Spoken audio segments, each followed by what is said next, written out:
வணக்கம் வள்ளல் மீடியா நேயர்களே. இப்போ தேர்தல் காலத்துல பாத்தீங்கன்னா அதிகமா மக்கள் கிட்ட போயிட்டு பேசுறதுக்காக முயற்சி செஞ்சுட்டு இருக்க ஒரு கட்சி தான் பாத்தீங்கன்னா தேமுதிக. அதிமுக கூட்டணியில இருந்தப்போ பாத்தீங்கன்னா ஒரு பிரச்சார பீரங்கியா செயல்பட்ட பிரேமலதா அவர்கள் இப்போ திமுக கூட்டணியிலையும் நிறைய தொகுதிகளுக்கு போயிட்டு பாத்தீங்கன்னா ஒரு பேச்சாளரா மாறி இருக்காங்க. இந்த சூழ்நிலையில அந்த கட்சியை சுத்தியும் அவங்கள சுத்தியும் பாத்தீங்கன்னா என்னடா இப்படிலாம் நடக்குது அப்படிங்கிற மாதிரி கடந்து போக முடியாத சில விஷயங்கள்லாம் இருக்கு. அதை குறித்து தான் பார்வையாளர்கிட்ட கேள்வியில கேட்டு தெரிஞ்சுக்கிறேன். வணக்கம், என்னங்க இப்படி உட்காந்துருக்கீங்க? ஒரு ஆண்ட பரம்பரை கலை தெரியுதா? ஓ, அப்ப நான் உங்க பேர் சொன்னா பேஞ்சு நிக்க மாட்டீங்க. இப்போ நான் எதுக்கு எந்திரிக்கணும்? நல்லா எவ்வளவு பெரிய ஆளு. ஓ, ஃப்ரேம் விட்டு வெளில அந்த மாதிரி பெரிய ஆளு. ஃப்ரேம் விட்டு வெளியே போயிடுவோம். மித்தவங்களாம் சிவங்களாம் கூட்ட இவங்கெல்லாம் கூப்பிட்டு நம்ம எந்திரிச்சு நிக்கணுமா? அது எனக்கு எப்படின்னா மக்கள் நல கூட்டணி உங்களுக்கு எதனால அது ஆரம்பப்பட்டதுலாம் அது வேற ஒரு கணக்கா இருந்தாலும் மக்கள் நல கூட்டணி அப்போ பாத்தீங்கன்னா விஜயகாந்த் அவர்களுக்கு ஒரு தோளோட தோள் நின்று அந்த டைம்ல ஹெல்ப்ஃபுல்லா இருந்தவர் திருமாவளவன் அவர்கள். விஜயகாந்த் மதித்த ஒரு தலைவர். எல்லாருமே எந்திரிச்சு நிக்கிறப்போ இவங்க எந்திரிச்சு நிக்காதது ஏதோ எதர்ச்சியா நடந்தது மாதிரி தெரியல. அதோட கொடுமை என்னன்னா அதுக்கு ஒரு விளக்குரை திருமாவளவன் அவர் கொடுத்திருக்காரு. அடிப்படை என்னன்னா திருமாவளவன் ஒவ்வொரு கேண்டிடேட்ஸை பற்றியும் அவர் விளக்கம் கொடுக்குறாரு. அப்போ எந்திரிச்சு நிற்கணும்னு அவசியம் இல்லை, எந்திரிச்சு நின்று ஒரு வணக்கம் சொல்லிட்டு உட்காந்து ஒன்று பண்ணால் போதும். அதில் குறைஞ்சபட்சம் நீங்கள் எந்திரிக்க முடியல, சரி வயசாயிருச்சு அவங்களுக்கு நான் என்ன சொல்லேன், வயசான நீங்களாம் எதுக்கு இந்த மாதிரி தேர்தல் காலம் இதெல்லாம் கஷ்டப்பட்டு அலைஞ்சிக்கிட்டு அதெல்லாம் தேவை கிடையாது, வீட்டில் போய் ரெஸ்ட் எடுங்கன்னு சொன்னாலும் கேட்க மாட்டேங்கிறாங்க. அந்த கோயில் கட்டி வச்சிருக்காங்களே, அந்த கோயிலில் ஒரு துண்டை போட்டுக்கிட்டு ஒரு மணி ஆட்டிக்கிட்டு ஜாலியாக இருந்திருக்கலாம். அதை விட்டுவிட்டு இல்லைன்னா நான் தேர்தல் காலத்தில் வந்தே தீருவேன் அப்படின்னு சொல்லிட்டு உட்காந்துருக்கீங்க. சரி, குறைஞ்சபட்சம் எந்திரிச்சிட்டு உட்காந்துட வேண்டியதானே. சரி, எந்திரிச்சிட்டு உட்காரலைன்னா குறைஞ்சபட்சம் வணக்கனாச்சு கையில் உட்காந்துட்டே கூட காட்ட வேண்டியதானே. அதை விட்டு உங்களை பற்றி தான் அவர் பேசுகிறாப்புல, இல்லை குறைஞ்சபட்சம் அவரை பார்த்து சிரிக்கலாம். இப்போ ஒரு மரியாதை செய்யறதுன்னா என்னங்க? நீங்க எதாவது சொல்றீங்களா? அவங்கள பார்த்து ஒரு சிரிச்சுட்டு இது பண்ணாங்க கூட அது பரவாயில்ல. அதை விட்டு இப்படி வச்சுட்டு அப்படின்னா என்ன? ஏமாத்தி 10 வாங்கிட்டேன் அப்படின்னு. அப்புறம் ஒரு தெனாவட்டு சிரிப்பு இருக்குல்ல, அந்த தெனாவட்டு சிரிப்புக்கான காரணம் காலங்காலமாக நாங்கள் எல்லாம் பெரிய புடுங்கிகள் என்று நினைக்கக்கூடிய ஒரு சாதிய மேலாதிக்க சிந்தனை தான். இப்போ அதனால கொஞ்சம் டிஎம்டிகேங்கிற ஒரு புதஞ்சு போன ஒரு செத்து போன ஒரு கட்சியை ஆர்கியாலஜிக்கல் இதுல நமக்கு ஒரு எக்ஸ்கவேஷன்ல நமக்கு ஒரு ஆர்வம் அதிகமா இருக்குங்கனால அந்த மம்மியை, அதாவது மம்மினா தேமுதிகவுடைய மம்மியை நான் சொல்லலை, புதைக்கப்பட்ட அந்த மம்மியை எப்படி எடுத்து ஆய்வு செய்வோமோ அதே மாதிரி இந்த தேமுதிகங்கிற இந்த ஒரு தமிழில் சொல்ல விரும்பவில்லை மம்மியை நாம் எடுத்து கொஞ்சம் பேச வேண்டிய கட்டாயம் இருக்கு. இப்போ இது தேமுதிகங்கிறது என்ன அப்படின்னு பார்த்தீங்கன்னா, தேசிய முற்போக்கு திராவிட கிழக்கர் முன்னேற்ற கழகம். இவ்வளோ பெருசு தொடர் வண்டி மாதிரி இருக்குது, அதில் ஒரு இதை ஒன்று சொல்லி விட்டா இப்போ இன்னும் உங்க பிரச்சனை. சரி, ஓகே. அது இப்போ அப்படி அந்த பேரை மாத்துறதா ஒரு திட்டம் போட்டிருக்காங்களாம். தமிழ்நாட்டுக்கு ஏறிய தெலுங்கர்களின் முன்னேற்ற கழகம் அப்படின்னு சொல்லி மாத்துறது அவங்களுடைய திட்டமாக இருக்கிறதா. ஏரியாக்கு 2 செகண்ட் வேஸ்ட் ஆகுது, அதை ஒற்றைய வார்த்தையா சேர்த்து வந்தேரி அப்படிங்கிற மாதிரி. இல்ல, அது எதுக்கு நம்ம சொல்லிட்டு அவங்க கஷ்டப்பட்டுட்டு அப்புறம் அழுதுகிட்டு இது பண்ணிட்டு அப்புறம் எங்க ஊர் எங்க ஏரியா உள்ள வராத அப்படி சொல்லி கத்திட்டு இருப்பாங்க. இது தேவையில்லை. இப்போ என்னன்னா, இந்த கட்சியில 10 சீட்டா? 10 சீட்டு. இந்த 10 சீட்டு ஏன்னு தெரியுமா? ஏன்? அதுக்கான ஒரு சம்பந்தம் இருக்கு. சம்பந்தம்? அதாவது அதை எப்படி நம்ம சொல்லணும் அப்படின்னு பாத்தீங்கன்னா, ஏவா வழி தெரியுமா? ஏவா வேலு. ஆமா ஆமா, அந்த ஒரு கொஞ்சம் நேர்நெத்தியா இருப்பாரு. இந்த சிவாஜி படத்துல வர மாதிரி இப்படிலாம் பண்ணிக்காங்க. இப்போ ஒரு காமெடி பார்த்தாங்க, நேர்நெத்தி வச்சு ஒரு காமெடியை பாத்தீங்கன்னா இல்ல, அது ஒரு யூனிக்னஸ். எனக்கு அவங்களுக்குள்ள அந்த முக வேறுபாடெல்லாம் பெருசாலாம் இருக்காது. நீங்க பாத்தீங்கன்னா இப்ப காமாட்சி நாயுடு இருக்காருல்ல, அவருடைய மீசைய கொஞ்சம் ரிமூவ் பண்ணிட்டு அப்படியே கொண்டு பாருங்க ஏவா வேலு. மீசை ஆட் பண்ணி பாருங்க காமாட்சி நாயுடு. எடிட்ட போட்டுறாதீங்க. ஐயோ. ஸோ இதுதான் அவங்களோட அவங்களோட ஒரே இனம்ல, ஒரே இனம், ஒரே சமூகம், ஒரே கூட்டம். அப்ப அவங்களுக்குள்ள அந்த இன ஒற்றுமை அப்படி அது முகத்துல அப்படியே பிரதிபலிக்குது. இப்ப ஏவா வேலு அவர்கள் என்ன பண்றாருன்னு பாத்தீங்கன்னா, அவருக்கு குடும்பம் இருக்கு, அங்க குழந்தைகள் இருக்கு, குழந்தைங்களாம் அவங்களுக்கு திருமண வயது வந்துவிட்டது. தன்னுடைய சமூகத்தில் தன்னுடைய அந்தஸ்துக்கு ஈக்குவலாக இருக்கக்கூடிய ஒரு அரசியல் வம்சாவளி மாப்பிள்ளை யாராவது கிடைச்சா நல்லா இருக்கும்னு சொல்லிட்டு நாயுடு matrimony.comல தேடிட்டு இருந்திருக்காரு. அப்படின்னு ஒருத்தர் வராங்க. அப்ப ஓஹோ நான் அப்படின்னு சொல்லிட்டு ஒருத்தருடைய ப்ரொஃபைல் வந்திருக்குது. அப்படி வந்தோடனே பார்த்துருக்காரு, யார் இது எங்கேயோ பார்த்த மாதிரி இருக்கு, சினிமா படத்துல எல்லாம் பார்த்த மாதிரி இருக்கு அப்படின்னா, ஆமாங்க, தலைமுறையா சினிமாவில் நடிக்கக்கூடிய மகன், விஜயகாந்தோடைய மகன் அப்படின்னு ஒன்று. பரவாயில்லையே, மாப்பிள்ள நல்லா ஹேண்ட்ஸமா இருக்காப்புல, நல்லா வாட்ட சட்டமா இருக்காரு, போன தேர்தலுக்கு ஒரு கார் வாங்கினாரு, அந்த கார்ல தான் போயிட்டு வராங்களாம் குடும்பமா அப்படின்னா, நல்ல காருங்க, நல்ல வசதியான காரு அப்படின்னு. ஆனா என்ன பாருங்க, எலெக்ஷன்ல நின்னா 10 பைசாக்கு பிரயோஜனம் இல்லாம தோக்குறாங்க, எதுலையுமே ஜெயிக்க மாட்டேங்கிறாங்க, காலம் முழுக்க தோல்வியே சந்திச்சுட்டு இருக்கிறாங்க, ரொம்ப கஷ்டமா இருக்குது அப்படின்னு சொல்லிட்டு புலம்பியிருக்காங்க. அப்போ அவர் சொல்லியிருக்காரு, மாப்பிள்ளைன்னா வரதட்சணை கொடுத்து கல்யாணம் பண்ணுறது நம்மளுடைய ஆந்திர மரபு. ஸோ அந்த ஆந்திர மரபை நிலைநாட்டும் விதத்தில் அதிகாரத்தையே நான் உங்களுக்கு பெற்று தருகிறேன். நீங்கள் ஒன்றும் பேசாதீங்க, தேர்தல் வரைக்கும் கொஞ்சம் கப்பு சிப்புன்னு இருங்க. உங்ககிட்ட எங்களுடைய ஒட்டுமொத்த இன லாபியையும் பேசி நமக்கு வந்து நம்ம கட்சி வெட்டு கட்சி வீணா போன கட்சியாக இருந்தாலும் சீட்டை வாங்கி கொடுக்குறது என் வேலை. அப்புறம் அவங்க என்ன கேட்டிருக்காங்க, சரிங்க சீட் வாங்கி நம்ம கட்சியில் இந்த தமிழர்கள்லாம் வேற கொஞ்சம் பேர் இருக்கிறாங்களே என்ன பண்றது அப்படின்னா, அவங்க இருக்கட்டுங்க. ஆனால் நமக்கு வந்து பார்த்தீங்கன்னா கல்யாண வேலை வருது. சரி, கல்யாண வேலை வரும்போது நான் வாழையில போடணும், பரிமாறணும், வரவங்களுக்குலாம் முறை செய்யணும், இதெல்லாம் இருக்குல்ல. அப்போ நம்ம சாதிக்காரங்களாவே இருந்தாங்கன்னா, ஏன்னா நம்ம சாதிக்காரங்களுக்கு என்ன, நம்ம சாதிக்காரன் பரிமாறினா தான் நல்லா இருக்கும். அப்போ அந்த 10ல் ஒரு 7 பேர் நம்ம ஆளாகவே இருந்தாங்கன்னா அங்கே அந்த வாழையில போடுறது, பந்தல் கட்டுறது, இந்த மாதிரி அந்த எடுபடி வேலைகள்லாம் பார்த்துக்கிறதுக்கு கொஞ்சம் கரெக்டாக இருக்கும். அதனால ஒரு 7 எடுபடி நம்ம சாதிக்காரனா சுத்த தெலுங்கனா பாருங்க, நம்ம சாதிக்காரனா இருக்கணும். ஒரு இம்மி கூட மாறி இருக்கக்கூடாது. அந்த மாதிரி ஒரு pure blood pure breed Telugu ஆட்கள் இருந்தாங்கன்னா ஒரு 7 பேர் அப்படின்னு சொல்லி கேட்டிருக்காப்புல.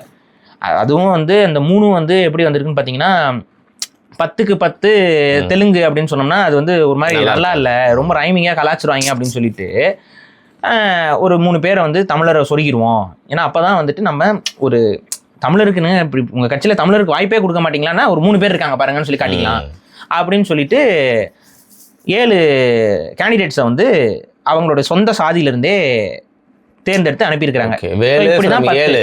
இப்படிதான் 10 கேண்டிடேட் வந்து டிஎம்டிகேல இருந்து திமுகவோட இதுல உள்ள வந்து ஐக்கியம் ஆயிருக்கிறாங்க. இப்போ புரியுதா? வெளிப்படையாக அவங்க என்ன பிளான் பண்றாங்கன்னா, தெலுங்கருக்குன்னு ஒரு அமைப்பு இல்லையா, திராவிடம் திமுக தெலுங்கர்களுக்கான அமைப்பு தான் இருந்தாலும் அவங்க வெளிப்படையாக அதை சொல்லிக்கிறதுக்கு அவங்களுக்கு தயக்கம் இருக்குல்ல. புரியுது. உகாதிக்கு வாழ்த்து சொல்லுவாங்க, இன்னைக்கு சித்திரை 1 வாழ்த்து சொல்லுவாங்களா? சொல்ல மாட்டாங்க. உகாதிக்கே வாழ்த்து சொல்லுவாங்க. இங்கே விஷயத்தை பாருங்க. அப்போ அவங்க வெளிப்படையாகவே தெலுங்கு உணர்வோடு வாழக்கூடிய மக்கள் தான். அப்போ அவங்க என்ன பண்ணுறாங்க, அவங்களோட இதில் ஒரு 7 பேருக்கு கொடுக்கும்போது அது ஒரு தெலுங்கு சமூகத்தை ரெப்ரசன்ட் பண்ணுற மாதிரி ஒரு கட்சியாக இருந்துச்சுன்னா காலங்காலத்துக்கு அந்த கட்சி அப்படியே இருக்கும். ஆனால் இப்போ ஒரு சமூகத்துக்கு ஒரு கட்சி அப்படின்னா ஒரு 2 குரு பூஜை போடணும்ல. குரு பூஜைலாம் வேணும் இல்லைங்க. இப்போ முக்குலத்தோர்னா முத்துராமலிங்க தேவருக்கு குரு பூஜை போடுறாங்க, வன்னியர்கள் வந்து இவருக்கு குரு பூஜை போடுறாங்க, இந்த மாதிரி வந்து குருக்கு குரு பூஜை போடுறாங்க. இந்த மாதிரி வந்து ஏதாவது எல்லாருமே ஒவ்வொரு சாதிக்காரனும் யாராருக்கோ குரு பூஜை போடுறான். நமக்கு குரு யாருமே இல்லையே, என்ன பண்ற? நம்ம காலங்காலமா குருன்னு பார்த்தது வந்து அவாள்களை தான் குருன்னு சொல்லி ஏத்துக்கிட்டு இருந்தோம். இப்ப நமக்குள்ளே ஒரு குரு வேணும்னா எந்த குருவை போடுறதுன்னு அவங்க யோசிச்சிருக்காங்க. ஆனா அது பற்றி சாதி பேசக்கூடாது, சாதியும் பேசணும், ஆனா பேசுன மாதிரி இருக்கக்கூடாது. அப்போ ஒரு காமன் டேர்ம்ல எங்க நம்ம அப்பா இருக்காருங்க, சரி ஓகே அவருக்கே குரு பூஜை போடுவோம், அவரே சாமி ஆக்கிடுவோம் அப்படின்னு சொல்லிட்டு தான் அந்த கான்செப்ட். கடைசியில் என்ன ஆச்சு? குரு பூஜை போடுறாங்களா, வருஷம் குரு பூஜை போடுறாங்களா, பால் குடம் சுமக்கிறாங்களா, இன்னும் பாருங்க பூ மிதிப்பாங்க, அளவு குத்துவாங்க. அதுக்கப்புறம் விஜயகாந்த சுவாமிகளுக்கு வந்து அந்த வந்து இந்த அங்க பிரவச்சனம் பண்ணோம்னா நல்லதுன்னு சொல்லிட்டு அந்த கோயம்பேடு பிரிட்ஜ் இறங்குதுல, கோயம்பேடு பிரிட்ஜ்ல அங்கிருந்து உருண்டுட்டே வரதான், அப்படியே உருண்டுட்டே வந்து கோயிலுக்கு உருண்டு போயிடணும். அந்த பிரிட்ஜ் தாங்க அந்த கல்யாண மண்டபத்திலே பலி வாங்குச்சு. என்னங்க இது? எந்த ஆட்சியிலங்க? இல்லங்க திமுக ஆட்சியிலையா? ஓ சரிங்க. இல்ல அவங்க குடும்பத்துக்கே அது மறந்துருச்சு. நான் யாரோங்க, எனக்கு எப்படிங்க ஞாபகம் இருக்கும்? கூட மனுஷனை கல்யாணம் கட்டி வாழ்ந்த இதுல எனக்கு என்ன ஒரு பெரிய காமெடினா, அந்த கல்யாண மண்டபத்தை யாருக்காக கட்டினார் சொல்லி பார்ப்பது, ஷாஜகான் மும்தாஜுக்கு தாஜ்மஹால் கட்டின மாதிரி கல்யாண மண்டபத்தை அவங்களோட திருமதி அவங்களுக்கு தான் வந்து அவரு கட்டினதாக சொல்லியிருப்பாரு. இப்ப அவங்க எங்க இருக்கிறாங்க? திமுகல இருக்கிறாங்க. இவ்வளவுதான் விஷயம். சரி, இந்த குரு பூஜை அப்படின்னு கவர்மெண்ட் ஹாலிடே எல்லாம் கேட்க மாட்டாங்கல்ல, கவர்மெண்ட் ஹாலிடே கேட்டு வந்து நிக்க மாட்டாங்கல்ல. இந்த குரு பூஜை அந்த பால் குடம் பிரச்சனை சொல்லிட்டு கடைசியில கவர்மெண்ட் ஹாலிடே கேட்க மாட்டாங்களான்ற அந்த கவர்மெண்ட் ஹாலிடேவா சொல்ல முடியாதுல்ல. இப்ப இந்த உருள் ரமேனோட எண்ணிக்கை அதிகரிச்சுட்டே வந்துச்சுன்னு வைங்களேன், கொடுத்துதான் ஆகணும். அப்புறம் வேற வழி இல்ல, டிராபிக் ஜாம் ஆகும்ல. இந்த பாலத்துக்குள்ள இருந்து உருண்டுகிட்டே வராங்க போறாங்கன்னா டிராபிக் ஜாம் ஆகும்ல. அப்போ ஆட்டோமேட்டிக்கா அப்புறம் கவர்மெண்ட் ஹாலிடே அது இது அப்படி இல்ல பாரு. சரி, அவர் நல்லவர் கேட்டவரெல்லாம் விட்டுட்டு அவர் உயிரோட இருந்த வரைக்கும் திமுக எதிராக தானே நின்று போனாரு. அப்ப உங்க அப்பாவுக்கு உங்களோட கணவருக்கு உண்மையா இருக்கிறனா என்ன பண்ணணும்? கடைசி வரைக்கும் இந்த எதிராக நிக்கணும்ல. அவருடைய சிந்தனை அதுவாக தானே இருந்துச்சு. அப்புறம் அதை எதுக்கு மாறிக்கிட்டு போயிட்டு இவங்க காலில் விழுகணும்? சரி ஓகே, ஏதோ சம்மந்தி ஆயிட்டாங்க. ஸோ சம்மந்தி ஆனால் அப்புறம் சம்மதிக்கு ஒரு வரதட்சணை கொடுக்கணும் அப்படிங்கிற அடிப்படையில் அவர் வந்து எல்லாத்தையும் ஏற்பாடு பண்ணியிருக்காரு போல. ஸோ ஆட்டோமேட்டிக்காக என்ன 1% வாக்கு வச்சுருந்தாங்களா? 0.5 டெசிமல்ஸுக்கு ஒரு மதிப்பு இருக்குது அப்படிங்கிறத வந்து அதனால அந்த 5 எடுத்துடலாம் நம்ம வந்து காட்டியிருக்கிறாங்க. சரி ஓகே, அந்த 0.5 வாக்குகளை வச்சுருந்த இந்த உன்னதமான இந்த பெரிய சாதி கட்சிக்கு கூப்பிட்டு வச்சு திமுக படி அளந்திருக்கு 10 சீட்டு. நமக்கு ஏன் இது காண்டாகுது? அதாவது உலகத்தில் இருக்கக்கூடிய நன்றி உள்ள ஜீவன்களை எல்லாம் மிஞ்சுற அளவுக்கு நன்றி வாய்ந்த ஒரு மனிதராக கடைசி வரைக்கும் இருந்த மனிதர் யாரு? தொல் திருமாவளவன். எழுச்சி தமிழர். எனக்கே மாதிரி கிடைச்சிட்டீங்க நீங்க. என்னங்க நீங்க வந்து சாரி குறுக்க பேச மாட்டேன். எழுச்சி தமிழர் தொல் திருமாவளவன் நன்றிக்கு விசுவாசமாக இருக்கக்கூடியவர், நேர்மைக்கு இல்ல உண்மை. இதுங்க வேற ஏதாவது இருக்கா?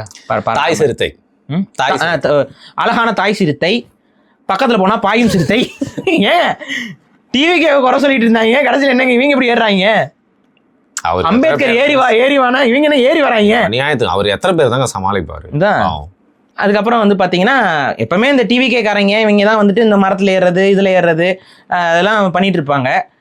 இப்போ என்னன்னு பார்த்தா இவங்களும் வேன்ல ஏறுறாங்க. ஒரு ட்ரெண்ட் செட் பண்றாங்க போல. அந்த வேட்பாளர் இதெல்லாம் வரும்போது வேன்ல ஏறி ஏறி வரக்கூடாதா? அதான் அதேதான் விஷயம். நாங்க ஏறக்கூடாதா அப்படிங்கிற அந்த கான்செப்ட்ல ஏறி வந்திருக்காப்புல. ஏறி வந்தோடனே தாய் சிறுத்தையா மறைஞ்சு உடனே ஒரு அடி போடாத பக்கம் அப்படின்னு சொல்லி அவர் உயிரை எடுக்கிறாங்க. எல்லா ஸ்டேஜ்லயும் அவர் உயிரை எடுக்கிறாங்க. எங்க போனாலும் ஒரு பேச்சை கேட்க மாட்டாங்க. லைக் அவர் லிட்டரலி அவரே தள்ளி விட்டாங்க. ஒரு இதுல யாருங்க ஒரு சின்ன பையன் ஒரு டான்ஸ் போட்டா பாத்தீங்களா? டிவிக்கு டான்ஸே மிஞ்சிருச்சு. முன்னாடி அவன் டான்ஸ் ஆடிட்டு போயிட்டு இருக்கான். என்னடா இது அப்படின்ட்டு. சரி ஓகே, அந்த மாதிரி 3 வாக்கு ஸ்கை வாக்கெல்லாம் பண்ணிட்டு அவங்க ஏதோ பண்ணிட்டு ஒரு இது பண்ணிட்டு இருந்தாங்க. அந்த அளவுக்கு வந்து ஒரு கட்டுக்கோப்பான கட்சியாக அவர் இருந்தாரு. நல்லவர் திருமாவளவன். இன்னொன்னு இன்னைக்கு நேத்து ஒரு இன்சிடென்ட். இது வந்து ஒரு 2 நாளைக்கு முன்னாடி நடந்த இன்சிடென்ட்டா பொலிர்னு கண்ணத்துல அரைஞ்சது. நேத்து ஒரு இன்சிடென்ட்ல வந்து கையெல்லாம் அவர் வேஸ்ட் பண்ணல. அந்த கையில வச்சிருப்பாருல அந்த சின்னம் அதை எடுத்தே மண்டையில போட்டாங்க. ஏன்னா டேஷ்போர்ட்ல ஏறாங்க, இறங்குடா அப்படின்னு சொல்லிட்டு டம்முன்னு அடிச்சுட்டாப்ல. இன்னொருத்தர் குழந்தைய தூக்கிட்டு வந்தாரு. குழந்தையெல்லாம் கூட்டத்துல தூக்கிட்டு வர மண்டையிலே ஒண்ணு போட்டாரு. சரி, என்ன ஏதாவது நல்ல பேரா ஜெயக்கடா அந்த மாதிரி ஏதாவது நல்ல பேரா வச்சு விட. எல்லாருமே ஜெயக்கடான்னு எங்க ஆள் பக்கமே வரீங்க பாத்தீங்களா? அவர் கண்டுபிடித்த பேர் வைக்கிறதுல அவரை விட்டா வேற யாருங்க? எவ்வளவு யூனிக்கா உலகத்திலே இல்லாத எல்லா மல்டிலிங்குவல் ஆட்களும் கூட ஜெயக்கடா எவ்வளவு அழகான பேரு. ஜெயம்னா வெற்றி, கடனா வெற்றியோடையே இருன்னு அர்த்தம். கடை வெற்றியோடையே கடை அப்படிங்கறதா ஜெயக்கடை அப்படின்னு சொல்லி ஒரு நிறைய குழந்தைகள் பேர் வைக்கணும். அதனால ஸ்டாலின் 2.0 ஆட்சி. அதானே? ஆமா, அதான் அந்த மாதிரி வீடியோக்கு முன்னாடியே அந்த ஆடு தாங்க போட்டு தொலைகிறாங்க. ஸ்கிப்பும் பண்ண முடியல. நாங்க என்ன சொல்றோம்னா சரி விடுங்க, அது ஏன்னா வேற வழி இல்லை, என்ன பண்றது? அது ஆடை உள்ள போட்டு தள்ளுறாங்க. இல்லைங்க, இவர் கூடவே 5 வருஷம் எல்லா பழி சொல்லுக்கும் ஆளானாரு. திமுக மேல உள்ள எல்லா ஒரு குற்றத்துக்கும் அந்த கோவத்துக்கும் இவர் வந்து கேடைய மாதிரி நின்னாரு. ஆனா அவருக்கு ஒரு 11-10 தரலாம் கூட பரவாயில்லைங்க. இன்னொருத்தவங்களுக்கு 10 கொடுத்துட்டு அவருக்கு 8 தானே கொடுத்துருக்காங்க. ரொம்ப கம்மியா குறைச்சு கொடுத்துருக்காங்க. குறைஞ்சபட்சம் இவங்களுக்கும் ஒரு 10 அவருக்கும் 10னா எல்லாரும் வாயை பொத்திட்டு இருந்திருப்பாங்க. ஆனா நீங்க என்ன பண்ணீங்க? அதான், ஆனா நீங்க என்ன பண்ணீங்க? இவருக்கு 8 இவங்களுக்கு 10. இவங்களோட ஓட் பர்சன்டேஜ் என்ன, இவங்களோட ஓட் பர்சன்டேஜ் என்ன, இவங்களோட பொலிட்டிக்கல் பிரசன்ஸ் என்ன, இவங்களோட பொலிட்டிக்கல் பிரசன்ஸ் என்ன? சரி, இவ்வளோ மட்டமாக வந்து இதை கொடுத்துட்டு விடுதலை சிறுத்தைகள் கட்சியை வந்து ஓப்பனாக சொன்னால் இருக்கிறதுல டீக்ரேட் பண்ணி விட்டார். இருக்கிறதுல டீக்ரேட் பண்ணியாச்சு. இந்த சரி பட்டது தான் பட்டுட்டோம், அவமானப்பட்டுட்டோம், எல்லாம் அசிங்கப்பட்டாச்சு. சரி ஓகே, ஏதோ கூட்டணி கொடுத்துட்டாங்க போயிட்டாங்க, நம்ம கொஞ்சம் தியாகங்களை சந்திச்சுக்குவோம் அப்படின்னு சொல்லிட்டு அதுல வேற அவர் நான் நிக்கிறேனாரு, அப்புறம் நிக்கலங்கிறாரு. அவர் உள்ளே வெளியேன்னு கொஞ்சம் 2 தாட்டி ஜம்ப் பண்ணி பார்த்துட்டு போயிட்டாரு. அதுவும் அவர் வரேன்னு சொன்னோன்னே நீங்களாம் நிக்கிற கூடாது அப்படின்னு சொல்லி யாரோ மேல இடத்துல இருந்து ப்ரெஷர் பண்ணதாகவும் சொல்றாங்க. அதெல்லாம் எந்த அளவுக்கு உண்மைன்னு தெரியல. கடைசியில் வந்து அவர் தான் நிற்கவில்லை அப்படின்னு சொல்லிட்டு ஒதுங்கி போறாரு. சரி, கூட்டணியும் முடிஞ்சிருச்சு, சீட்டே கொடுத்தாச்சு. கமலஹாசனுக்கு பக்கத்து இலைக்கு பாயசம்னு சொல்லி பார்த்தாரு. அவர் எனக்கு பாயசமே வேண்டாம் அப்படின்னு சொல்லிட்டு அவர் ஒரு மாதிரி போயிட்டாப்ல. எனக்கு வேண்டாம், என்னை வந்து ரொம்ப கம்மியாக என்ன இட போடுறாங்க, என்னை வந்து டார்ச் லைட்டே பிடிச்சி நிற்காதீங்க, ரோட்டோரத்தில் நீங்கள் டார்ச் லைட் பிடிச்சிட்டு இருந்தால் தப்பாக தெரியுது, அதனால டார்ச் லைட் பிடிக்காதீங்க இந்த முறை. என்ன நீதி மையமா இல்லை மீதி மையமாடா அப்படின்னு சொல்லிட்டு ரொம்ப அப்செட் ஆகிட்டு நான் டார்ச் லைட் பிடிக்கலைங்க, இனிமேல் நான் யாருக்குமே விளக்கு பிடிக்க மாட்டேங்க அப்படின்னு சொல்லிட்டு அவர் வந்து தேர்தல் என்னுடைய ஸ்நேகனின் கவிதைகள் புத்தகத்தை ஆட நீ வேற சும்மா நானே லைட் பிடிக்க மாட்டேன், நீ என்ன எனக்கு விளக்கு பிடிக்கிற போனா அந்த பக்கம் அப்படின்னு சொல்லிட்டு ஸ்நேகன் அவரையும் விரட்டி விட்டது. அவரு கொஞ்சம் சோகத்துல ஒரு கவிதை எழுதிட்டு இருக்கிறதாகவும் கேள்விப்பட்டேன். Hidden talents have to be hidden. சித்திரை திருநாள் வாழ்த்துக்கள்லாம் சொல்றாருங்க கமலஹாசன். அப்படியா? ஒருவேளை ஒரு மறைமுக குத்தலா இருக்குமோ, உள்ள இருந்து வெளிப்பாடு வருதா என்னன்னு தெரியல. சரி ஓகே, அப்ப இதெல்லாமே நடந்துட்டு இருக்கு. இந்த இடத்துல குறைந்தபட்சம் விடுதலை சிறுத்தைகள் திருமாவளவன் அவர்கள் என்னதான் வயசுலையும் கொஞ்சம் மூத்தவர், அரசியல்லையும் மூத்தவர், உங்களை விட ஆட்கள் அவருக்கு ஃபாலோவர்ஸ் அதிகம், இப்படிலாம் இருக்கும் பொழுது குறைந்தபட்சம் அவர் பேசுறதுக்கு அவருக்கு மரியாதை செய்யும் விதமாக ஒரு உடல் மொழியை வைத்துக் கொள்வதற்கு இவர்களுக்கு என்ன கேடு? அப்ப வெளிப்படையாகவே சாதிய ஏற்றத்தாழ்வையும் சாதிய தீண்டாமை சிந்தனையும் கொண்ட ஒரு கூட்டத்தை கொண்டு வந்து நாங்க தாங்க சமத்துவம் பேசுவோம், நாங்க எந்த அளவுக்கு சமமா இருப்போம்னா நீங்க எங்க சமத்துவத்து மேல நடந்து வந்தீங்கன்னா அப்படியே வழுக்கிட்டு போயிருவீங்க, அந்த அளவுக்கு ஸ்மூத்தான சமத்துவம்னு சொல்லி உருட்டக்கூடிய திமுக ஏதாவது ஒரு இது பண்ணணும்ல, அப்படியே கண்டுக்காம அப்படி ஒரு சம்பவமே நடக்கலை அப்படின்னு சொல்லிட்டு அப்படியே கடந்து போறாங்க. இது பார்க்கும்போது நமக்கு உண்மையாகவே திருமாவளவன் அவர்கள் மீது நமக்கு பெரிய அக்கறையெல்லாம் கிடையாது. அவர் ஏதோ ஒரு தமிழ் சமூகத்தில் பிறந்துட்டாரு, வாழ்ந்துட்டாரு, அந்த சமூகமே அவரை புறக்கணிச்சாலும் பாவமே அவர் அப்படிங்கிற ஒரு பார்வையில் தான் நம்ம பார்த்துட்டு இருக்கோம். ஆனால் அப்படி இருக்கும் பொழுது இந்த மாதிரியான நிகழ்வுகள் நடக்கும்போது நீங்கள் மட்டும் அசிங்கப்படுற மாதிரி இல்லை, உங்கள் கூட இருக்கக்கூடிய ஒட்டுமொத்த சமூகத்திற்குமே அந்த இழிவை கொண்டு வந்து சேர்க்கிறீர்கள். அப்போ இந்த மாதிரி இருக்காதீங்க, நிமிர்ந்து நிற்கணும்.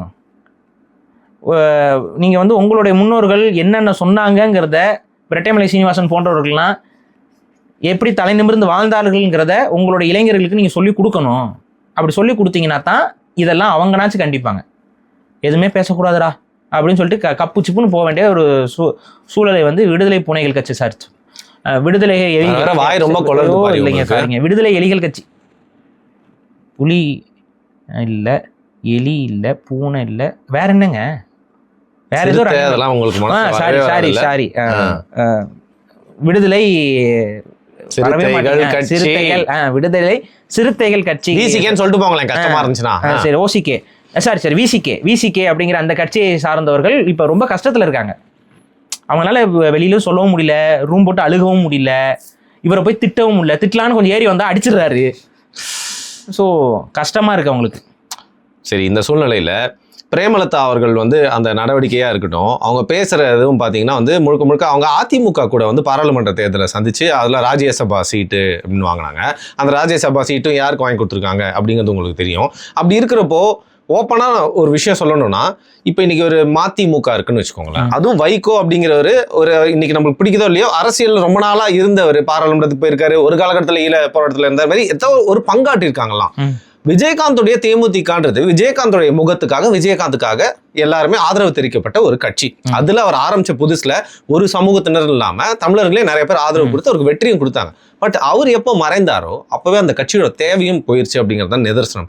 அதையும் தாண்டி பிரேமலதா, சுதீஷ், அதுக்கப்புறம் வந்து விஜயபிரபாகர் எல்லாரையும் வச்சு அந்த கட்சியை உயிர்ப்பிக்க வேண்டிய அவசியம் என்ன? இல்ல, அடிப்படை என்னன்னா அவர் போனதுக்கு அப்புறம் அந்த கட்சிக்கான தேவை போயிருச்சுன்னு சொல்ல முடியாது. அவர் இருக்கும்போதே அவர் இந்த கட்சிக்கான தேவை போயிருச்சு. ஏன்னா விஜயகாந்த் வந்து எந்த கொள்கையும் எந்த கோட்பாடும் எந்த விதமான சைடு எடுக்காம இருந்தாரு. சொல்றதுக்குள்ள நீங்க எனக்கு குறுக்கால வந்து முட்டு கொடுக்குறீங்க. நான் சொல்ல வரேங்க, கொள்கையும் எந்த கோட்பாடும் எந்த விதமான ஒரு டிஃபரெண்ட்டும் இல்லாம தான் ஒரு கட்சி ஆரம்பிச்சாரு. நான் நல்லவன், எனக்கு சப்போர்ட் பண்ணுங்க, இவ்வளவுதான். இண்டிவிஜுவல் பார்ட்டின்னு சொல்ல வரேன், ஃபேஸ் வேல்யூக்காக தன்னை மட்டுமே மையப்படுத்தி உருவாக்கப்பட்ட ஒரு கட்சி. அது என்ன விஷன் இருந்துச்சு விஜயகாந்துக்கு? அரசாங்க ஊழியர்களுக்கு நான் சம்பளம் கொடுக்க மாட்டேன், லீவ் டேஸில் அவங்களுக்கு எதுக்கு சம்பளம், இந்த மாதிரிலாம் பேசிட்டு இருந்தாப்புல. அப்புறம் பத்திரிகையாளர்கள் எப்படி ஹேண்டில் பண்ணுவாருன்னு பார்த்துருக்கீங்களா? மரியாதையாக பேச வேண்டிய இடத்துல மரியாதை இல்லாமல் எடுத்துருவேன், உதச்சிடுவேன், மிதிச்சிடுவேன். இது அரசியலா? இது ஏதோ நீங்கள் டீ கடைக்கு போகிறீங்க, டீ கடையில் யாராவது உங்களை பார்த்து கலாய்க்கிறாங்க போகிறாங்கன்னா அப்படின்ட்டு வரலாம். இது என்ன அரசியலில் வந்து உட்காந்துட்டு நாக்க துருத்திட்டு இருந்தாப்புல. சரி, நீங்கள் அப்படியே துருத்திட்டு கிடங்கன்னு சொல்லிட்டு அப்படியே ஓரமாக ஒதுக்கி விட்டாங்க. அப்புறம் அவருக்கு உடல் நலத்தில் சில குறைபாடுகள் ஏற்பட்டுச்சு. இங்கே இந்த நோட்டிஃபிகேஷன் போட்டுருங்க கொஞ்சம் சைடில், மது உடல் நலத்துக்கு கேடு, மது தேமுதிகவுக்கு கேடு அப்படின்னு சொல்லிலாம் சைடில் போட்டுவிட்ருங்க. ஜெயலலிதா வந்து அவங்களோட எம்எல்ஏவெல்லாம் ஒருத்தவங்களாம் அங்கே சைடு வாங்கினாங்க. ஆமாம், அது இல்லாமல் தத்துவம் இல்லாமல், கொள்கை இல்லாமல், கோட்பாடு இல்லாமல், கோட்டருக்கு ஆசைப்படக்கூடிய கிறுக்கு பயல்கள் எல்லாத்தையும் கொண்டு வந்து எம்எல்ஏ ஆக்குனா காசு கொடுத்தா அதுக்கு போயிடும் அப்படிங்கிறதுக்கு ஒரு சிறந்த எடுத்துக்காட்டுக்கு பிஸ்கெட்டை போட்டோன்னு எல்லாம் ஓடிடுச்சு. அப்படிதான் அந்த மாதிரியான கேண்டிடேட்ஸ் தான் அங்கே இருந்தாங்க. அப்புறம் இப்போ எம்எல்ஏலாம் விலை கொடுத்து வாங்கினோடனே கட்சி வந்து அதோட மனசுலஞ்சு போனவர் தான். அவ்வளோதான், எந்திரிக்கவே இல்லை. அதுக்கு அப்புறம் வந்து இந்த மக்கள் மக்கள் நீதி மையமே வருது. இந்த ஓட்டு உடைப்புனாவே எனக்கு அதான் வருது. உங்க வாயிலையாவது வரட்டுமே. அதான் அவர் வாயிலே வர மாட்டேங்குது, என் வாயிலாம் சொல்லட்டும்ங்கிறீங்களா? மக்கள் நல கூட்டணி அப்படின்னு, அது மக்கள் நல கூட்டணி இல்லை, அதுவும் ஒரு தெலுங்கு நல கூட்டணி தான். அதுலேயும் எல்லாமே லீடர்ஸ் எல்லாமே தெலுங்கு தான். ஸோ அந்த தெலுங்கு நல கூட்டணியை வந்து ஆரம்பிச்சாங்கல்ல, அந்த தெலுங்கு நல கூட்டணியில் ஏதாவது பிச் பண்ணி மேலே வர முடியுமான்னு பார்த்தாங்க. அதுலேயும் ஃபுல்லாக சொருகி கீழே போனது முடிஞ்சு போச்சு. ஸோ அந்த இடத்துல இருந்து ஒரு கேர்ஸ் வந்து உருவாயிருக்கு. வைகோ வைகோர்ஸ் வைகோ அப்படிங்கிறது வைக்கர்ஸ் அப்படின்னு ஒரு சாபம் அப்படி உருவாச்சு. வைக்கிங்ஸ் மாதிரி என்ன வைக்கர்ஸ். அது வந்து பாத்தீங்கன்னா அப்புறம் அதுக்கு இந்த காலத்துல இருந்து வைகோ எங்கெங்கெல்லாம் போறாரோ அவ்வளவுதான், ஃபுல்லா முடிஞ்சிருச்சு. யாரோடலாம் போட்டோ எடுக்கிறாரோ அவங்களோட அரசியல் கெரியர் வந்து சலக்குன்னு போயிடும். ஸோ இதுதான் நடந்துகிட்டு இருக்கு ஒவ்வொரு காலமும் நம்ம பார்த்துட்டு. அதை உடைத்து 2வது முறையாக நான் முதல்வர் ஆவேன் அப்படின்னு சொல்லிட்டு சொல்லிட்டு. சரி, அது ஆயிட்டான்னா பார்த்துக்கோங்க. நம்ம வேற ஜாலியாக அடிச்சுட்டு பேசிட்டு இருக்கிறோம். ஆயிட்டாங்கன்னா வச்சு செஞ்சிருவாங்க எல்லாம். நமக்கு என்ன கஷ்டம்னா இப்போ ஒரு சவுக்கு சங்கர் அவங்க அம்மா வேற தவறிட்டாங்க. இதெல்லாம் பார்க்கும்போது சவுக்கு சங்கர் மேலே நமக்கு எந்த விதமான நல்ல இதுவும் கிடையாது, ஒரு அபிப்பிராயம் கிடையாது. ஆனால் அவங்க அம்மா என்ன தப்பு பண்ணாங்க? அவங்க அம்மாவும் சேர்ந்து அதோட துன்பப்பட வைக்கிறது, துயரப்பட வைக்கிறதுங்கிறது இருக்குல்ல, அதெல்லாம் வந்து யாராலையுமே நம்ம ஏற்றுக்க முடியாது. கடைசியில் அவங்களுக்கு உடம்பு முடியாமல் அந்த வேதனையிலையும் அந்த இதில் டார்ச்சர்லையுமே அவங்க இப்போ இறந்துட்டாங்க. அப்போ இதில் இந்த பாவத்தெல்லாம் எங்கே போய் இவங்க வந்து கழுவுவானுங்க என்னன்னே நமக்கு ஒன்றும் புரியல. சரி, ஓகே, அது இந்த மாதிரி நிறைய பேர் செத்துக்கிட்டு தான் இருக்கிறாங்க, நம்ம ஒன்றும் பண்ணுறதுக்கு இல்லை. அப்போ இந்த சினேரியோலாம் வச்சு பார்க்கும் பொழுது நமக்கு ஒரு விஷயம் மட்டும் தெளிவாக தெரியுதா? டிஎம்கே இந்த முறை அதோட ஒட்டுமொத்த இந்த கூட்டணியாக இருக்கட்டும், இதாக இருக்கட்டும், எல்லாமே டாக்ஸிக். எதுவுமே ஒரு நியாயமாக, ஒரு நேர்மையாக, எந்த ஒரு நியாயத்தன்மைக்கு உள்ளே இருந்து பார்த்தீங்கன்னாலும் விளங்காது. நீங்கள் இடஒதுக்கீடு கொடுக்குறதுலேயே நீங்கள் எடுத்து பாருங்கள், தப்பாக இருக்குது. முழுக்க மணி கேமு, கொள்கையும் ஒன்றும் கிடையாது. ஆர்எஸ்எஸ் காரனுக்கெல்லாம் கூப்பிட்டு வந்து சீட்டு கொடுத்து வச்சுருக்காங்க. எந்த அடிப்படையில் நீங்கள் வந்து கொள்கை கோட்பாடு இதெல்லாம் பார்த்தீங்க? சாதி வெறியர்கள், ஆர்எஸ்எஸ் காரர்கள், அதுக்கப்புறம் வந்துட்டு இந்த மாதிரி சாதி, அதாவது இந்த மாதிரி தெலுங்கு சாதிய ஆதிக்கம் கொண்டவர்கள் எல்லாரையும் கொண்டு வந்து உள்ளே உட்கார வச்சுட்டு கேட்டால் நான் சமத்துவ கட்சி, சமத்துவத்தை பேசக்கூடிய கட்சி அப்படின்னு சொன்னால் யார் நம்புவா? மக்கள் தயவு செஞ்சு மக்கள் இதுக்கு பின்னாடி நடக்கிற இந்த பாலிடிக்ஸ்லாம் பாருங்கள். இப்போ நிறைய மக்கள் என்ன தெரியுமா பண்ணுறாங்க? ஸ்டாலின் வராரு, என்ன கொடுக்குறாரு? ஓகே 2000 ரூபாங்கிறாரா, இதுங்கிற. எடப்பாடி சொல்கிறாரு, என்ன சொல்கிறாரு? அவர் ஒரு 2000ங்கிறாரா, ஓகே. இவர் என்ன சொல்கிறாரு? இப்போ இந்த 8000மா ஸ்டாலின்? 8000 ரூபாய்க்கு வந்து என்ன கூப்பன். எங்களுக்கு எவ்வளோ விவரம் பார்த்தீங்களா? அந்த வெளிநாடுகள் எல்லாம் வந்து பார்த்தீங்கன்னா அந்த கம்பெனிக்காரங்களாம் விற்கும்போது கூப்பன் கொடுப்பாங்க. அது ஒரு கல்ச்சராக அங்கே இருக்கும். வெளிநாடுகளில் ஒரு பொருட்கள்லாம் வாங்கும்போது கூப்பான்ஸ் கலெக்ட் பண்ணுவாங்க. நம்ம ஊரில் தான் அந்த கூப்பான் கலெக்ட் பண்ணுறது பெருசாக இல்லை. இப்போ தான் இந்த ஆன்லைன் ஆப்ஸ் வரும்போது தான் கூப்பான்ஸ்னு சொல்லி ஆட் பண்ணுறாங்க அங்கே. ஆனால் வெளிநாடுகளில் நீங்கள் ஒரு பெரிய கடையில் போய் பொருள் வாங்கினீங்கன்னா அவங்களுக்கு வந்து கூப்பான்ஸ் கொடுத்துருவாங்க. இந்த கூப்பான்ஸ் எல்லாம் சேர்த்து வச்சு சிலர் இந்த கூப்பான்ஸே விற்பாங்க வெளியில். நிறைய பொருட்கள்லாம் வாங்கிட்டு இந்த கூப்பான்ஸை கலெக்ட் பண்ணி வச்சுக்கோங்க. இந்த கூப்பான்ஸை சில பேருக்கு வந்து அவங்களுக்கு நம்ம வாங்க தேவையில்லைன்னா அவங்களுக்கு அது தேவைப்படும்னு சொல்லிட்டு விற்பாங்க. இந்த மாதிரிலாம் வேலையெல்லாம் நடக்கும். இப்போ ஃபார் எக்ஸாம்பிள் ஒரு கூப்பானுக்கு 200 ரூபா ஆஃபர் இருக்குன்னு வைங்களேன், அதை 30 ரூபாய்க்கு விற்பாங்க. நமக்கு தேவையில்லை, அது ஒரு 30 ரூபா லாபம் தான். ஸோ அந்த 30 ரூபாய்க்கு அந்த கூப்பான் வைப்பாங்க. அவர் ஒருத்தர் யாருக்கு தேவையோ அந்த 30 ரூபா வாங்கிட்டு அவர் போய் அந்த கூப்பான் யூஸ் பண்ணி பொருள் வாங்கிக்குவார். ஸோ இந்த மாதிரிலாம் பண்ணுவாங்க.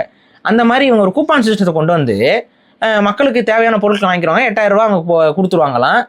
இது என்ன மாதிரியான கான்செப்ட்? இதெல்லாம் வந்து கவர்மெண்ட் பண்ணுற வேலையாது இதையும் சொல்லி மக்களை வந்து ஆசையை தூண்டி இப்போ இதில் பார்க்கக்கூடிய பெண்களுக்கு என்ன தோணும்?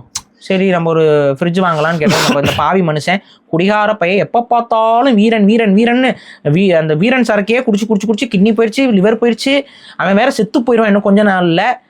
நம்ம குழந்தைக்கு அப்பன் யாருன்னு சொல்கிறதுக்கே கூட அவன் இல்லாமல் இருப்பான். இப்போ என்னடா பண்ணுறது அப்படிங்கிற கவலையெல்லாம் இருக்கக்கூடிய பெண்கள் என்ன நினைப்பாங்க? சரி, இந்த நாய் தான் வாங்கி தராது, வீணாக போகுது, திமுக ஆட்சியில் ஒவ்வொரு நாளும் குடிச்சு சீரழியுது, இந்த கூப்பானை வச்சுனாச்சும் நம்ம ஏதாவது பொருள் வாங்கி போட்டோம்னா யூஸ் ஆகும் அப்படின்னு என்ன வருமா வராதா? கண்டிப்பா வரும். அவர் வேற சொல்லிட்டாரு, இல்லத்தரசிகள் என்ன வேணா வாங்கிக்கோங்க, உங்க வீட்டுக்காரர் கேட்டா அண்ணன் கிட்ட வாங்க, நான் பாத்துக்கிறேன் அப்படின்ட்டு. வீட்டுக்காரர் இருந்தா தானே கேட்கறதுக்கு. வீட்டுக்காரர் தான் ஹாஸ்பிட்டல் இருப்பாரு, வீட்டுக்காரர் ரோட்ல கிடப்பாரு. ஸோ உங்களை எல்லாரையும் குடிக்க வச்சு, ஸோ உங்களுக்கு மகன் இருக்கானா, மகன் நல்லா வளர்ந்து படிச்சு காலேஜுக்கு வந்து இப்போ படிச்சு கலெக்டராக போறானா, ஸ்கூலுக்கு அனுப்புற வரைக்கும் உங்க கட்டுப்பாட்டில் இருப்பான். ஸ்கூலுக்கு போனோடனே கஞ்சா கிசா போத அப்படின்ட்டு போயிடும். முடிஞ்சு போயிடும் லைஃபு. மேக்ஸிமம் அவனோட வருமானம் என்னவா இருக்கும் தெரியுமா? அந்த திமுக கூட்டத்துக்கு போகிறது, இந்த திமுக கொடுக்குற நோட்டீஸை கொண்டு போய் கொடுக்குறது போகிறது. இதை தவிர்த்து அவனோட லைஃப்பில் ஒன்றும் சரிசாக சாதிக்க மாட்டான். அதுவும் எதுக்கு போவான் தெரியுமா? சரக்கு. சம்பளத்துக்குலாம் போக மாட்டான், சரக்கும் பிரியாணி போட்டணும். அதுக்காக அவன் போயிட்டு காலையிலேருந்து இந்த நோட்டீஸ் கொடுத்துட்டு அலைவான். இவ்வளோதான் விஷயம். ஒரு ஆண்டர்பிரனராக இருந்தாருன்னா ஸ்டாலின் ஸ்டிக்கரை ஒட்டிக்கிட்டு ஒரு கள்ளச்சாராயம் காய்ச்சறது, ஒரு இந்த மாத்திரை விற்கிறது, இல்லை வந்து இந்த ஊசியில் அந்த ஏதோ கலக்குறாங்களா அது விற்கிறது, அப்படின்னு ஒரு ஆண்டர்பிரனராக மாறலாம். மேபி இல்லை இன்னும் கொஞ்சம் வசதி படைத்த ஆண்டர்பிரனராக இருந்தாருன்னா ஜாபர் சாதிக் அப்படிங்கிற பேரில் ஒரு பெரிய அளவு ஒரு நெட்வொர்க்கை போட்டுட்டு ஒரு அமீர் கிமீருங்கிற மாதிரி யாரோ டேரக்டர் வச்சு படம் எடுத்து அப்படிங்கிறப்ப ஏதாவது பிழைக்கிறதுக்கு வாய்ப்பு இருக்குது. ஆனால் அதெல்லாம் லட்சத்தில் ஒரு ஆள் தான். மற்ற லட்சக்கணக்கான பேர் யார் என்னவா இருப்பான்? ரோட்டில் போதையில் விழுந்து கிடப்பான். மக்கள் யோசிக்கணும். கரண்ட் பில் ரேட் ஏறி இருக்குது, ப்ராப்பர்ட்டி ரேட் ஏறி இருக்குது, உங்களுக்கு வந்து டேக்ஸு, ஹவுஸ் டேக்ஸ்லாம் வந்து பயங்கரமாக ஏறி இருக்குது திமுக கார்பரேட்டில். நீங்கள் உங்களுக்கு கொடுக்குற 3000, 4000, 5000லாம் நீங்கள் கொஞ்சம் கம்பேர் பண்ணி பாருங்கள். முன்னாடி எவ்வளோ கட்டிட்டு இருந்தீங்க, இப்போ எவ்வளோ கட்டுறீங்க, ஒரு கணக்கு போட்டு பாருங்கள். மாதம் 10,000 ரூபாய்க்கு எக்ஸ்ட்ரா செலவு இழுத்து விட்டுவிட்டு 8000 ரூபாய்க்கு கூப்பன் தரான் 5 வருஷத்துக்கு. ஸோ இதை மக்கள் நம்புகிறாங்க, போய் வாக்கு போடுறேங்கிறாங்க. என்ன பண்ணுறது? நீங்கள் போய் கேளுங்க, கிராமத்தில் போய் கேளுங்க. அவர் கொடுக்குறேன்னு இருக்காரு, 5000 ரூபாய் கொடுத்துட்டாரு. இதுதான் நமக்கு வந்து இப்போ இவங்க இப்படி சொல்லும் பொழுது மக்கள் வாக்கு போடுறேன்னு இன்னொருத்தருக்கு வேற வழியே இல்லை. நான் ஒரு 10,000, இவர் 5000, அவர் 10, நான் ஏசினா 15 அப்படிங்கிறாரு. என்ன பண்ண முடியும்? இப்போ இவர் பார்த்தீங்கன்னா அவர் நடுவில் டிவிக்கே வந்துட்டு என்ன இவங்க 2 பேரும் ஒன்று சொல்றாங்க, அவர் ஒரு நம்பர் அவர் அடிச்சு சொல்றாரு. அப்புறம் வந்துட்டு என்னமோ நான் வந்து மாமா திட்டம் இல்ல தாய்மாமன் திட்டம் அப்படிங்கிறாரு. அவர் ஒன்று சொல்றாரு, ஆளாளுக்கு ஒன்று சொல்றாரு. நம்மலாம் வந்து என்னங்க சொல்றது? அண்ணன் திட்டம் நல்லா இருக்குல்ல, அண்ணன் திட்டம். ஆனா நம்மலாம் கட்சி ஆரம்பிச்செல்லாம் போகும்போது நம்ம அண்ணனுக்கு சரி விடுங்க, அல்ல அவர் எதுவும் திட்டம்லாம் கொடுக்க மாட்டேன், நான் கொடுக்க மாட்டேன்னு தான் சொல்றேன். நீ வாக்கு போடாதேங்கிறாரு. இந்த வாக்கு சீட்டு கேட்டு போறதுல எல்லாரும் எனக்கு வாக்கு போடுங்கன்னு சொல்லி கேட்குறாங்க. ஆனா ஒருத்தர் மட்டும் ஒவ்வொரு குரூப்பா மென்ஷன் பண்ணி, இலவச பேருந்தில் போகக்கூடிய பெண்களே எனக்கு வாக்கு போடாதீங்க, மதுக்கடையில் இருக்கக்கூடிய ஆண்களே எனக்கு வாக்கு போடாதீர்கள். சரிண்ணே சொல்லி கிளம்பிடுவாங்கலாம். சரி ஓகே, நீங்கள் இலவசம் கொடுக்கல, எல்லாம் கொடுக்கல, ஆனால் மக்களுக்கு இன்னும் போய் சேரலை. அதை கொஞ்சம் தயவு செஞ்சு கொஞ்சம் எடுத்து சொல்லி அதை கொஞ்சம் புரிய வச்சு, அந்த அகந்தை அகம்பாவம் இதெல்லாம் கொஞ்சம் இப்படி ஓரம் வச்சுட்டு அவங்களுக்கு எப்படி புரியுமோ அப்படி புரியணும். இன்னொருத்தர் நமக்கு வேண்டப்பட்டவர் தான். அவர் என்னடானா பிரச்சாரத்தில் போயிட்டு, உனெல்லாம் நான் அப்படியே விட்டுருவேன், சுகர் வந்து கையில் உனக்கு கட்டவரல் எடுப்பான், அதுக்கப்புறம் வந்துட்டு நல்லது சொல்கிறோம், சுகர் இருக்கவனுக்கு சுகர் சாப்பிடாதீங்கன்னு சொல்கிறோம், அவன் கேட்க மாட்டான், கட்டவரல் எடுப்போம், அப்புறம் கால் எடுப்போம், அதுக்கப்புறம் ஒரு லெவலுக்கு மேலே நொண்டியாக கிடப்பான், அப்புறம் வந்துட்டு குண்டி கிளவு முடியாமல் கிடப்பான். அது மாதிரி உங்களெல்லாம் விட்டுரும்டான்னு மக்களை பற்றி சொல்லிட்டு இருக்காரு. அதாவது வேற தொகுதி கொடுத்துட்டாங்க, புரியுது எனக்கு, அதுக்காக வர வாக்கியம் வேண்டான்றுவீங்க போல. நீங்கள் மக்கள்கிட்ட பேசும்போது இந்த மாதிரி கோபம் ஃப்ரஸ்ட்ரேஷன்ஸை வந்து காட்டினீங்கன்னா அது உங்களோட வாக்கை குறைக்கும். நீங்கள் வீரவசனம் பேசுகிற மாதிரி உங்களுக்கு ஃபீல் ஆகலாம், ஆனால் மக்களுக்கு வந்து என்னது என்ன இப்படி பேசிகிட்டு இருக்காங்கங்கிற எண்ணம் வந்துடும். இவங்களை நம்பாதீங்க, நம்பி ஏமாறாதீங்கன்னு சொல்லுங்கள். தொடர்ச்சியாக இலவசம் கொடுக்குறாங்க, அதெல்லாம் வந்து நீங்கள் ஏற்றுக்கிட்டு அவங்க கொடுக்குற அந்த இடத்துல அந்த நேரத்தில் உங்களுக்கு சந்தோஷமாக இருக்கும். ஆனால் நீங்கள் காலத்துக்கு கஷ்டப்படுறீங்க, 5 வருஷம் கஷ்டப்படுறீங்க, ஒரு நாள் அந்த இலவசத்தை பார்க்கும்போது உங்களுக்கு சந்தோஷமாக இருக்கும். இந்த ஒரு நாள் சந்தோஷத்துக்காக 5 வருஷம் நீங்கள் ஒவ்வொரு நாளும் அவதிப்படணுமா? இதை பேசுங்க, நியாயமாக பேசுங்க, நேர்மையாக பேசுங்க, பக்குவமாக பேசுங்க, பண்போடு பேசுங்க. இப்படிலாம் நீங்கள் பேசுனீங்கன்னா மட்டும்தான் மக்கள் மத்தியில் உங்களுக்கு ஒரு லீடருங்கிற இமேஜ் வந்து கிரியேட் ஆகும். அதை பண்ணாமல் கோவத்துலேயும் ஃப்ரஸ்ட்ரேஷன்லேயும் நீ எனக்கு வாக்கு போட்டா போடு, நான் பிள்ளைனா போகிறேன், நான் சுடுகாட்டப்படுத்துக்கிறேன், நான் வந்து இப்போ உயிர் வரைக்கும் கத்துவேன் போவேன், அது எப்பயாவது பேசினா பரவாயில்ல. அதையே பேசிக்கிட்டு இருந்தா பல பிரச்சாரங்களே அதே மாதிரியான டோனையும் எடுத்து பேசும்போது அது வந்து ஒரு நெகட்டிவாக போகுது. அப்படி அது வேண்டாம், பாசிட்டிவாக போங்க, பாசிட்டிவாக கேளுங்க. மக்கள் வந்து சப்போர்ட் பண்ணுறதுக்கு தயாராக இருக்கிறாங்க எப்போவுமே. அதுக்கான அந்த பாசிட்டிவ்னஸை விட்டுறாதீங்க. எதுக்கு நான் சொல்கிறேன்னா, வேறு எந்த கட்சிக்காரங்களாவது இப்படி பேசுகிறாங்களான்னு பாருங்கள். அவன் காசு கொடுக்குறான், அவன் ஏமாத்துறான், அவன் வந்து திருட்டுத்தனம் பண்ண போகிறான், பிஸ்னஸாக பார்க்குறான் பாலிடிக்ஸை. அவங்களே இந்த மாதிரி பேசுறது இல்லை, சிரிச்ச முகமாக போகிறாங்க, அவங்களுடைய இதை மெயின்டைன் பண்ணிக்கிறாங்க. அவங்கள வந்து அவங்களோட ரொம்ப நாங்கள்லாம் டீசெண்டான ஆளுங்க, நீங்கள் வந்தால் நாங்கள் நல்ல விதமாக பேசுவோம் பழகுவோங்கிற ஒரு கெஸ்டர் காட்டுறேன். அவங்க ஆட்சிக்கு வந்துட்டா அப்படி தாண்டா பேசுவேன், பார்த்தீங்களா அப்படி தாண்டா பேசுவேன், கெட்ட வார்த்தை தாண்டா பேசுவேன் அப்படின்னு சொல்லிட்டு அவங்களுக்கு தெரிஞ்ச கெட்ட வார்த்தைலாம் சரளமாக இலக்கணத்தோட பேசுற மாதிரி தான் இருக்கும் திமுக காரன். ஆனா எவ்வளவு மரியாதை நடந்துக்கிறாங்க. இல்ல ஒரு சைடு கோவமா பேசக்கூடாது சொல்றீங்க, இன்னொரு சைடு அதிக அன்பா காட்டுறேன். டீ குடிச்சிட்டு இருக்கவங்க கிட்டே போயிட்டு டீ குடிங்கன்னு கூப்பிட்டா அதுவும் கொஞ்சம் ஒரு மாதிரி தாங்க இருக்கும். இப்ப டிவிக்கு வேட்பாளர் ஒருத்தர் பாத்தீங்களா? பாக்கல. அவர் வந்து எல்லாரும் மக்களை கவர் பண்ணி யாரும் டீ குடிச்சிட்டு இருக்காங்க, டீ குடிங்க வாங்க எல்லாம் அப்படின்னு சொல்லிட்டு ஒருத்தர் அம்பேத்கர் மாதிரி இருப்பாரு. அவரே தான் ஏங்க, அவர் தாங்க அம்பேத்கர். ஒருத்தர் மீன் வச்சு வியாபாரம் பண்ணிட்டு இருக்காரு, அருவாளை புடிங்க நான் வெட்டுறேன் அப்படின்னு. வெட்டினா கூட பரவாயில்ல, அது மீனா கத்திரிக்காவா? மெதுவா வலிக்க போகுது மீனுக்குங்க தேய்க்கிறேன், மீன் வெட்டுறேன். நேரத்தை கெடுக்கிறையா, பொழப்பு கஷ்டமா நிக்கிறாரியா, போயா அந்த பக்கம் பாக்குறாப்ல. மீனுக்கு இன்சூர் பண்ணிட்டீங்களா, என் சோரே போச்சு அப்படிங்கிற மாதிரி. சரி விடுங்க. ஏன் இல்ல, மனசுல நிறைய காமெடிஸ் வருது, பட் வந்து ஸ்டாண்ட் அப் காமெடி மாதிரி போயிருந்ததுனால அது கொஞ்சம் ஓரம் ஊட்டிட்டு இப்பெல்லாம் போயிட்டு இருக்கு தலைவரே. சரி ஓகே. இந்த இப்போ ஒரு நடிகர் மன்சூர் அலிகான் இருக்காப்ல, அவர் பண்ற காமெடி எல்லாம் வேற, எல்லாம் போய் தேர்தலில் பிரச்சாரம் பண்ணுவாங்க. அவர் என்னன்னா சுண்டல் சுண்டராச்சு மக்கள் பார்த்து போயிட்டு இருக்காங்க. நான் தான் வேட்பாளர், சுண்டல் சாப்பிடுறீங்களா, வேணாமா, சரி ஓகே அப்படின்னு அவரோட சாப்பிட்டு அவரோட பேசிட்டு உடல்நிலை சரியில்லாம ஹாஸ்பிட்டல்ல இருக்காரு இப்போ. சுண்டல் எங்க வாங்கி சாப்பிட்டா அப்புறம் உடல்நிலை எப்படி இருக்கும்? சரி ஓகே, அவர் உடல்நிலையை பார்த்துக்கொள்ளட்டும். அப்போ நம்ம பார்க்கும்போது ஒவ்வொரு கட்சியும் ஒவ்வொரு மாதிரி தேர்தல் வியூகத்தில் இது பண்ணுறாரு. எல்லாரும் சைக்கிள் ஓட்டுறாங்கங்க. நான் என்ன கேட்குறேன், வேன்ல போகணும், எதுக்கு இறங்கி சைக்கிள் ஓட்டணும், எதுக்கு சைக்கிள் விட்டு திருப்பி வேனுக்கு ஓடணும், எனக்கு புரியவே இல்லை. புரியலையா? புரியல. அதாவது பூப்பந்தை போட்டா எப்படி தெரியுமா போடணும்? இப்படி போடலாம், ஓகே, இல்லை இப்படி போடலாம், இப்படி போடலாம், அப்படி போடக்கூடாதா? ஏன்னா பாம் அப்படி தான் போடுவாங்க. அதை பார்த்து ஒரு பயந்து ஓடுறாரா? ஒருத்தன் வந்தான் வேகமா பூப்பந்தை எடுத்து இப்படின்னா பாமை தான் போடுறாங்கன்னு வண்டியை நிப்பாட்டிட்டு சரக்குன்னு ஓடிட்டாப்ல. ஓட்டினா பாம் வெடியாதான் என்ன? எனக்கு புரியல. கொஞ்சபட்சம் தப்பிக்கலாம்லங்க, வந்து வெடிச்சு போச்சுன்னா என்ன பண்றது அப்படின்னு சொல்லிட்டு பூப்பந்தை போட்டோன்னா அப்படி வண்டியை நிப்பாட்டினாரு. மனுஷன் வித்தின் செகண்ட்ஸ்ல காணாம போயிட்டாரு. அதே மாதிரி சைக்கிள் வரும்போது ட்ருன்னு ஒருத்தவங்கள குறுக்கால வேண்டியதான் பார்த்தீங்களா, அவர் ஒரு கட்டு, அதை வேற இவங்க பாஸ் பண்ணி ரசிச்சுட்டு இருக்காங்க. எப்படி ஒரு கட்டடித்தாரு பாத்தீங்களா? தேர்தல் முடியட்டும்பா, எப்படிலாம் கட்டடிக்க போறாங்க. பிரச்சாரத்துக்கே கட்டடிச்சாரு, இந்த கட்டடிக்க மாட்டாரு. இது ஒரு நாள் அனுமதி கொடுக்க மாட்டேங்கிறீங்க, அனுமதி கொடுத்தா எனக்கு டைம் இல்லை, லீவுக்கு போறேன் அப்படின்னு சொல்லிட்டு கிளம்பி போயிடுறீங்க. இதுல வேற என்ன, ஒவ்வொரு நாள் வீட்டுக்கு போயிடுறாரு டெய்லியும். ஆமாங்க, வீட்டுக்கு தான் போறாரு. எவ்வளோங்க செலவாகும் ஃப்ளைட்டுக்கு? ஏன்னா ஃப்ளைட்ல தான் போறாரு, வராப்புல. என்னங்க வந்துச்சு, உச்சத்துல இருக்கவர் நம்மளுக்காக கீழே இறங்கி வராரு. உச்சத்துக்கு போயிட்டு தானே கீழே இறங்கி வர முடியும். இதுல என்னன்னா, உதயநிதி ஸ்டாலின் வந்து ஒரு இடத்துல பர்மிஷன் கேட்டிருக்காரு. இவர் அதுக்கு முன்னாடி அந்த இடத்துல பர்மிஷன் கேட்டு வச்சுட்டு உதயநிதி ஸ்டாலினுக்கு பர்மிஷன் கொடுக்கல. இவர் அன்னைக்கு பார்த்து லீவு, இவருக்கும் இல்லை அவருக்கும் இல்லை, காமெடியா போயிட்டு லீவா போச்சா எல்லாருக்கும். மக்களுக்கு நிம்மதியா இருந்தோம். சரி எதுக்குடா கூட்டம் நெரிசல்ல இது, சரி விடுங்க, உதயநிதி ஸ்டாலினுக்கு பெருசா கூட்டம் வராது. நாங்க ஒன்றும் இல்லைப்பா, திமுக ஒழுங்கா வேலை செய்ய மாட்டேங்கிறாங்க. நீங்க வந்து பிரியாணி பட்டமும் சாராயமும் கொடுத்து மக்கள் எங்க கூட்டத்தை கூடுங்கன்னு சொன்னா அவங்களே அதை குடிச்சிட்டு உட்காந்துறாங்களாம். பத்த மாட்டேங்குது தலை வாங்குறாங்களாம். அந்த மாதிரி இருக்கு. இதை குடிக்கிறது மட்டும் இல்ல, போயிட்டு ரவுடித்தனம் வேற பண்றது. திமுகவா இருந்துட்டு ரவுடித்தனம் பண்ணேன்னா சரியா சரி வராதுங்க. அதனால இவங்க என்ன பண்ணிருக்காங்க, பொள்ளாச்சியில தான் நம்ம ஊரு, அங்க போயிட்டு என்ன பண்ணிருக்காங்க, பெண்கள் கிட்ட வந்துட்டு எப்பவுமே பெண்கள்கிட்ட நீங்க நினைப்பீங்க சில்மிசம் மாட்டாங்களா. நீங்க என்ன பண்ணிருக்காங்கன்னா, அவங்க வந்து வீட்டுல எதுவும் ஒட்டாதீங்கன்னு இருக்காங்க. ஸ்டிக்கர் அவங்க வந்து அவங்க என்ன சொல்லுவாங்க, இல்லைங்க ஆல்ரெடி திருஷ்டி பூசணிக்கா இருக்கு பாருங்க மேலன்னு காட்டியிருக்காங்க, இது திருஷ்டி பூசணிக்கா இருக்கு அப்படின்ட்டு. இல்லைங்க இந்த ஸ்டிக்கர் ஏங்க, நாங்கள் தான் வீட்டுக்கு முன்னாடி திருஷ்டி விநாயகர் ஃபோட்டோ வச்சிருக்கிறோம், மேலே பூசணிக்காய் வச்சிருக்கிறோம், போதா குறைக்கு ஒரு அசுரம் ஃபோட்டோவையும் டைல்ஸில் வாங்கி ஒட்டி இருக்கிறோம், இதுக்கு மேலே திருஷ்டி யாருனாலங்க வந்துட போகுதுன்னா, இல்லைங்க இருந்தாலும் இந்த ஸ்டிக்கரை வாங்கி ஒட்டிக்கோங்கன்னு சொல்லிட்டு ஒட்டியிருக்காங்க. ஒட்டுறதுக்கு ட்ரை பண்ணியிருக்காங்க போல. நீங்கள் ஒட்டக்கூடாதுங்க, எங்கள் வீட்டில் நீங்கள் ஒட்டுறதுக்கு நீங்கள் யாருங்க அப்படின்னா, இந்த நாடே எங்களோடது, என்ன ஒரு வீடை கட்டிட்டு என்ன திமிரா பேசுகிற அப்படின்னு சொல்லிட்டு தௌலத்தாக பேசியிருக்காங்க. அவங்க என்ன நீங்கள் பேசிக்கிட்டு இருக்க அப்படின்னு சொல்லி குடியாரப்பையில் அப்படின்னு திட்டின உடனே கோவம் வந்துருச்சு அவங்களுக்கு.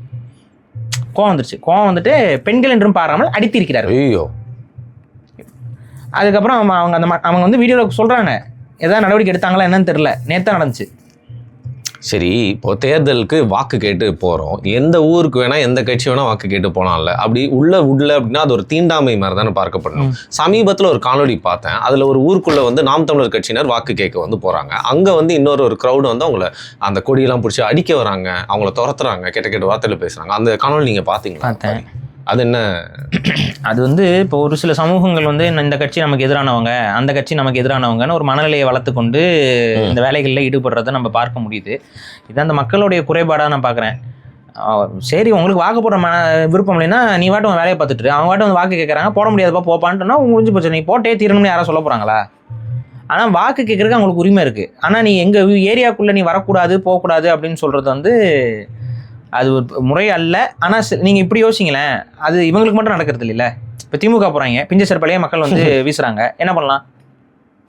ஸோ அது வந்து அது அரசியலில் அது சகஜம்தான். நான் என்ன சொல்லுவேன்னா, என்னோட பார்வை என்னன்னா இந்த விஷயத்தில், அந்த மாதிரி அந்த ஏரியாவில் முழுக்க நமக்கு வாக்கு போடாத மக்கள் தான் இருக்கிறாங்கிறத கூட யார் தெரிஞ்சு வச்சுருக்கணும்?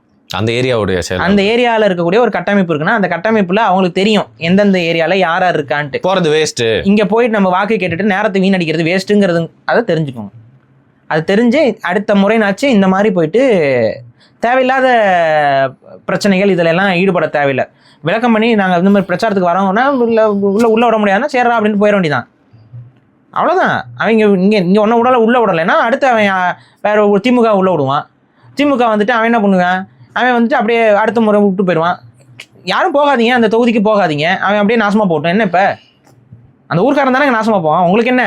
அதனால சட்டப்படி தப்பு இல்லை வாக்கு கேட்டு வர்றவங்களை வந்து தடுத்து பிரச்சனை பண்ணி வெளில அனுப்புறது அப்படிங்கிறது. இது சட்டப்படி அப்படின்னு இல்லை, அந்த மக்களுடைய எண்ண ஓட்டத்தின் அடிப்படையில் தான் அது நடக்கும். சரி, நம்ம என்ன சொல்றோம்னா அந்த தெலுங்கு மக்களுக்கு இருக்க இன உணர்வை தமிழ் மக்கள் வளர்த்துக்கோங்கிறேன் நான். அதாவது தமிழர்கள் வந்து தமிழ்நாட்டில் ஒரு ஊர் பகுதிக்குள்ளே போனால் எங்கள் ஊர் உள்ளே வராதேன்னு சொல்லிட்டு இவங்களாம் நம்ம உள்ளே விட்டது எவ்வளோ பெரிய தப்புன்னு புரியுதா? எங்கள் ஊர் உள்ளே வராதுன்னா உனக்கு ஏதுப்பா இங்கே ஊர், உனக்கு ஏதுப்பா இங்கே ஊர், இதுதானே கேட்டிருக்கணும். ஸோ அதை வந்து தமிழர்கள் மனசில் வச்சுக்கிட்டு இந்த நபர்கள்லாம் வருவாங்கல்ல, இந்த தேமுதிக இருக்க அந்த 7 பேர் இந்த மாதிரிலாம் ஒவ்வொரு எல்லா கட்சியும் கொடுத்துருக்கு. எல்லா நாம் தமிழர் விதிவிலக்கெல்லாம் இல்லை, தெலுங்கர்களுக்கான சீட்ஸ் இதெல்லாம் வந்து எல்லா கட்சியும் தான் கொடுத்துட்டுருக்காங்க. அப்போ அவங்களாம் அந்த வேட்பாளர்கள்லாம் வரும்போது நீங்களாம் உள்ளே வரக்கூடாதுப்பான்னு சொல்லிட்டு தமிழர்களும் பண்ண வேண்டியதான். என்ன பண்ணுறது, தமிழர்கள் பெரும்பான்மையாக இருக்கிற பகுதிகள் இல்லையா? அப்போ அதான் பண்ணணும், வேறு என்ன பண்ண முடியும்? இது தப்பு, ஆனால் இதை செய்கிறாங்க. நீங்கள் வாக்கு போடுறது போடாது உங்கள் உரிமை. அதே போல் அவங்க வாக்கு கேட்குறது அவங்களோட உரிமை. அவங்க வந்து வாக்கு கேட்குறாங்க, இல்லைங்க வாக்கு இல்லைங்க அப்படின்னு சொல்லி விட்டுருங்க. அதுதான் ஒரு ஜனநாயகத்தன்மை. இந்த இடத்துல நாங்கள் வந்து சீன் காட்டுறோம், மாஸ்க் காட்டுறோம் அப்படின்னா உங்கள் ஆளு எங்கேயாவது வெளியில் போகும்போது அவன் மாஸ்க் காட்டான்னு என்ன பண்ணுவீங்க? அவன் மாஸ்க் காட்டினா என்ன பண்ணுவீங்க? நல்லது இல்லை. அது இது வந்து ஒரு அன்ஹெல்த்தியான ஒரு கலாச்சாரம். அந்த அன்ஹெல்த்தியான கலாச்சாரத்தை நீ பண்ணுற அப்படின்னா தமிழை மட்டும் பண்ணாமல் இருப்பானா? தமிழனும் பண்ணுங்கிறேன் நான், அவ்வளோதான். அவனை அடிக்காதே நான் சொல்லலை, அவ்வளோதான். சரி, இப்போ இவ்வளோ விஷயங்கள் போயிட்டுருக்கு. ஆல்மோஸ்ட் 8 நாள் தான் இருக்குல்ல, ஒரு வாரம் இந்த வீடியோ வரும்போது கரெக்டாக 1 வாரம் ஆகிடும். நம்ம 1.5 வருஷத்துக்கு முன்னாடிலேருந்து தொடர்ந்து அப்பப்போ தேர்தலை பற்றி பேசிகிட்டே இருக்கோம். இப்போ இருக்கக்கூடிய மனநிலை, ஏன்னா மனநிலை அப்படிங்கிறது வந்து பார்த்திங்கன்னா ஒரு 2 வாரத்துலேயே பெரும்பான்மையான மக்களுக்கு சேஞ்ச் ஆகிறதுக்குள்ளோட வாய்ப்பு இருக்குது. அந்த மாதிரி தேர்தலுக்கு நம்ம வந்து பார்த்துருக்கோம். அப்படியே வேவ்னு சொல்லுவாங்க, ஒரு பெரிய ட்ரெண்ட் ஒன்று செட் ஆகிறது, நரேட்டிவ் செட் பண்ணுறது, இந்த மாதிரி நிறைய விஷயங்கள் வந்து மக்கள் மனசில் வந்து பதிஞ்சிருக்கும். ஸோ இப்போ இருக்கக்கூடிய நிலைமையில இன்னும் 1 வாரமே தேர்தலுக்கான காலகட்டம் இருக்கிறதுனால இப்போ உங்களுடைய மனசில் பொறுத்த வரைக்கும், உங்களோட புரிதல் பொறுத்த வரைக்கும் வெற்றி வாய்ப்பு யாருக்கு இருக்குன்னு நினைக்கிறீங்க? ஸ்டாண்டிங்ஸ் சொல்லுங்கள், எப்படி இருக்குது அப்படின்னு சொல்லுங்கள். வெற்றி வாய்ப்புங்கிறது வந்து ரொம்ப மார்ஜினலாக தான் வெற்றி அடைஞ்சால் யாருமே வெற்றி அடைய முடியும். சரி, உங்கள் கணிப்புன்னு வச்சுக்கலாம்.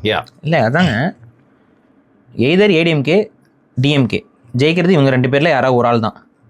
அப்படி ஜெயிக்கிறவங்களும் ரொம்ப மார்ஜினில் தான் ஜெயிக்க போகிறாங்க. சரியா?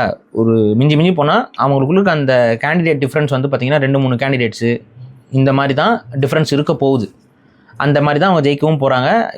எந்த கட்சி ஆட்சி அமைக்குதோ அதுவும் அவ்வாறே தான் வந்து ஆட்சி அமைக்கும்.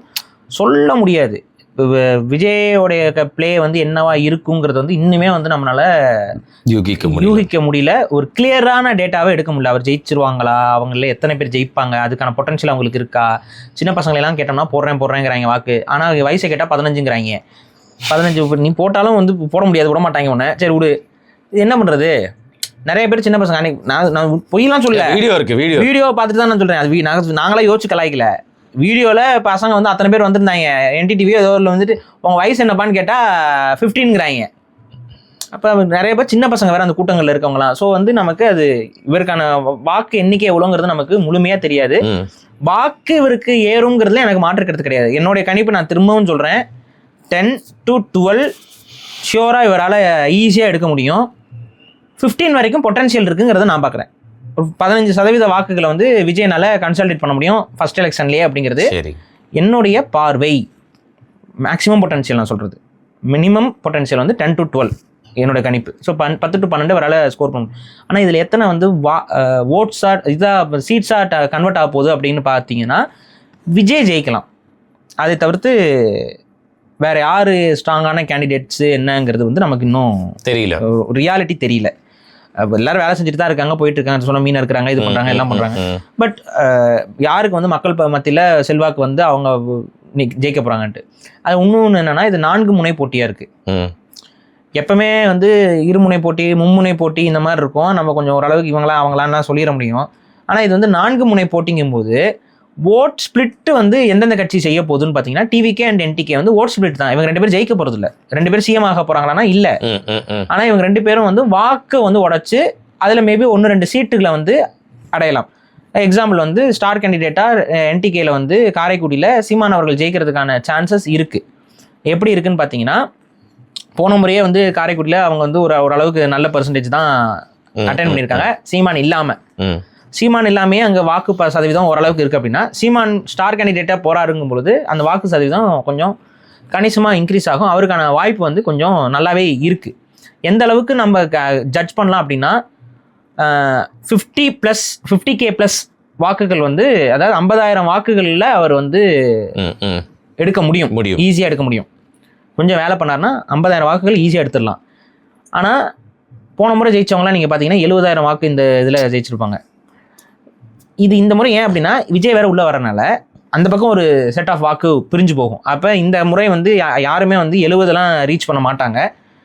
வெற்றி அடைகிறவங்களே 50-60 அதுக்குள்ளே தான் வாக்குகள் வாங்குவாங்க. ஸோ சீமானால ரொம்ப ஈஸியாக 50 அடைய முடியுங்கிறனால ஜெயிக்கிறதுக்கான வாய்ப்பு வந்து ப்ராமிசிங்காக இருக்குது. காரைக்குடியில் கரெக்டாக ஒர்க் பண்ணால், கரெக்டாக போய் பேசுனா, சரியான மக்களை வந்து ஒருங்கிணைக்க முடிஞ்சதுன்னா பண்ண முடியும். அதை அவர் இப்போ வரைக்கும் நான் பார்த்த வரைக்கும் காரைக்குடியில் கரெக்டாக பண்ணுறாரு.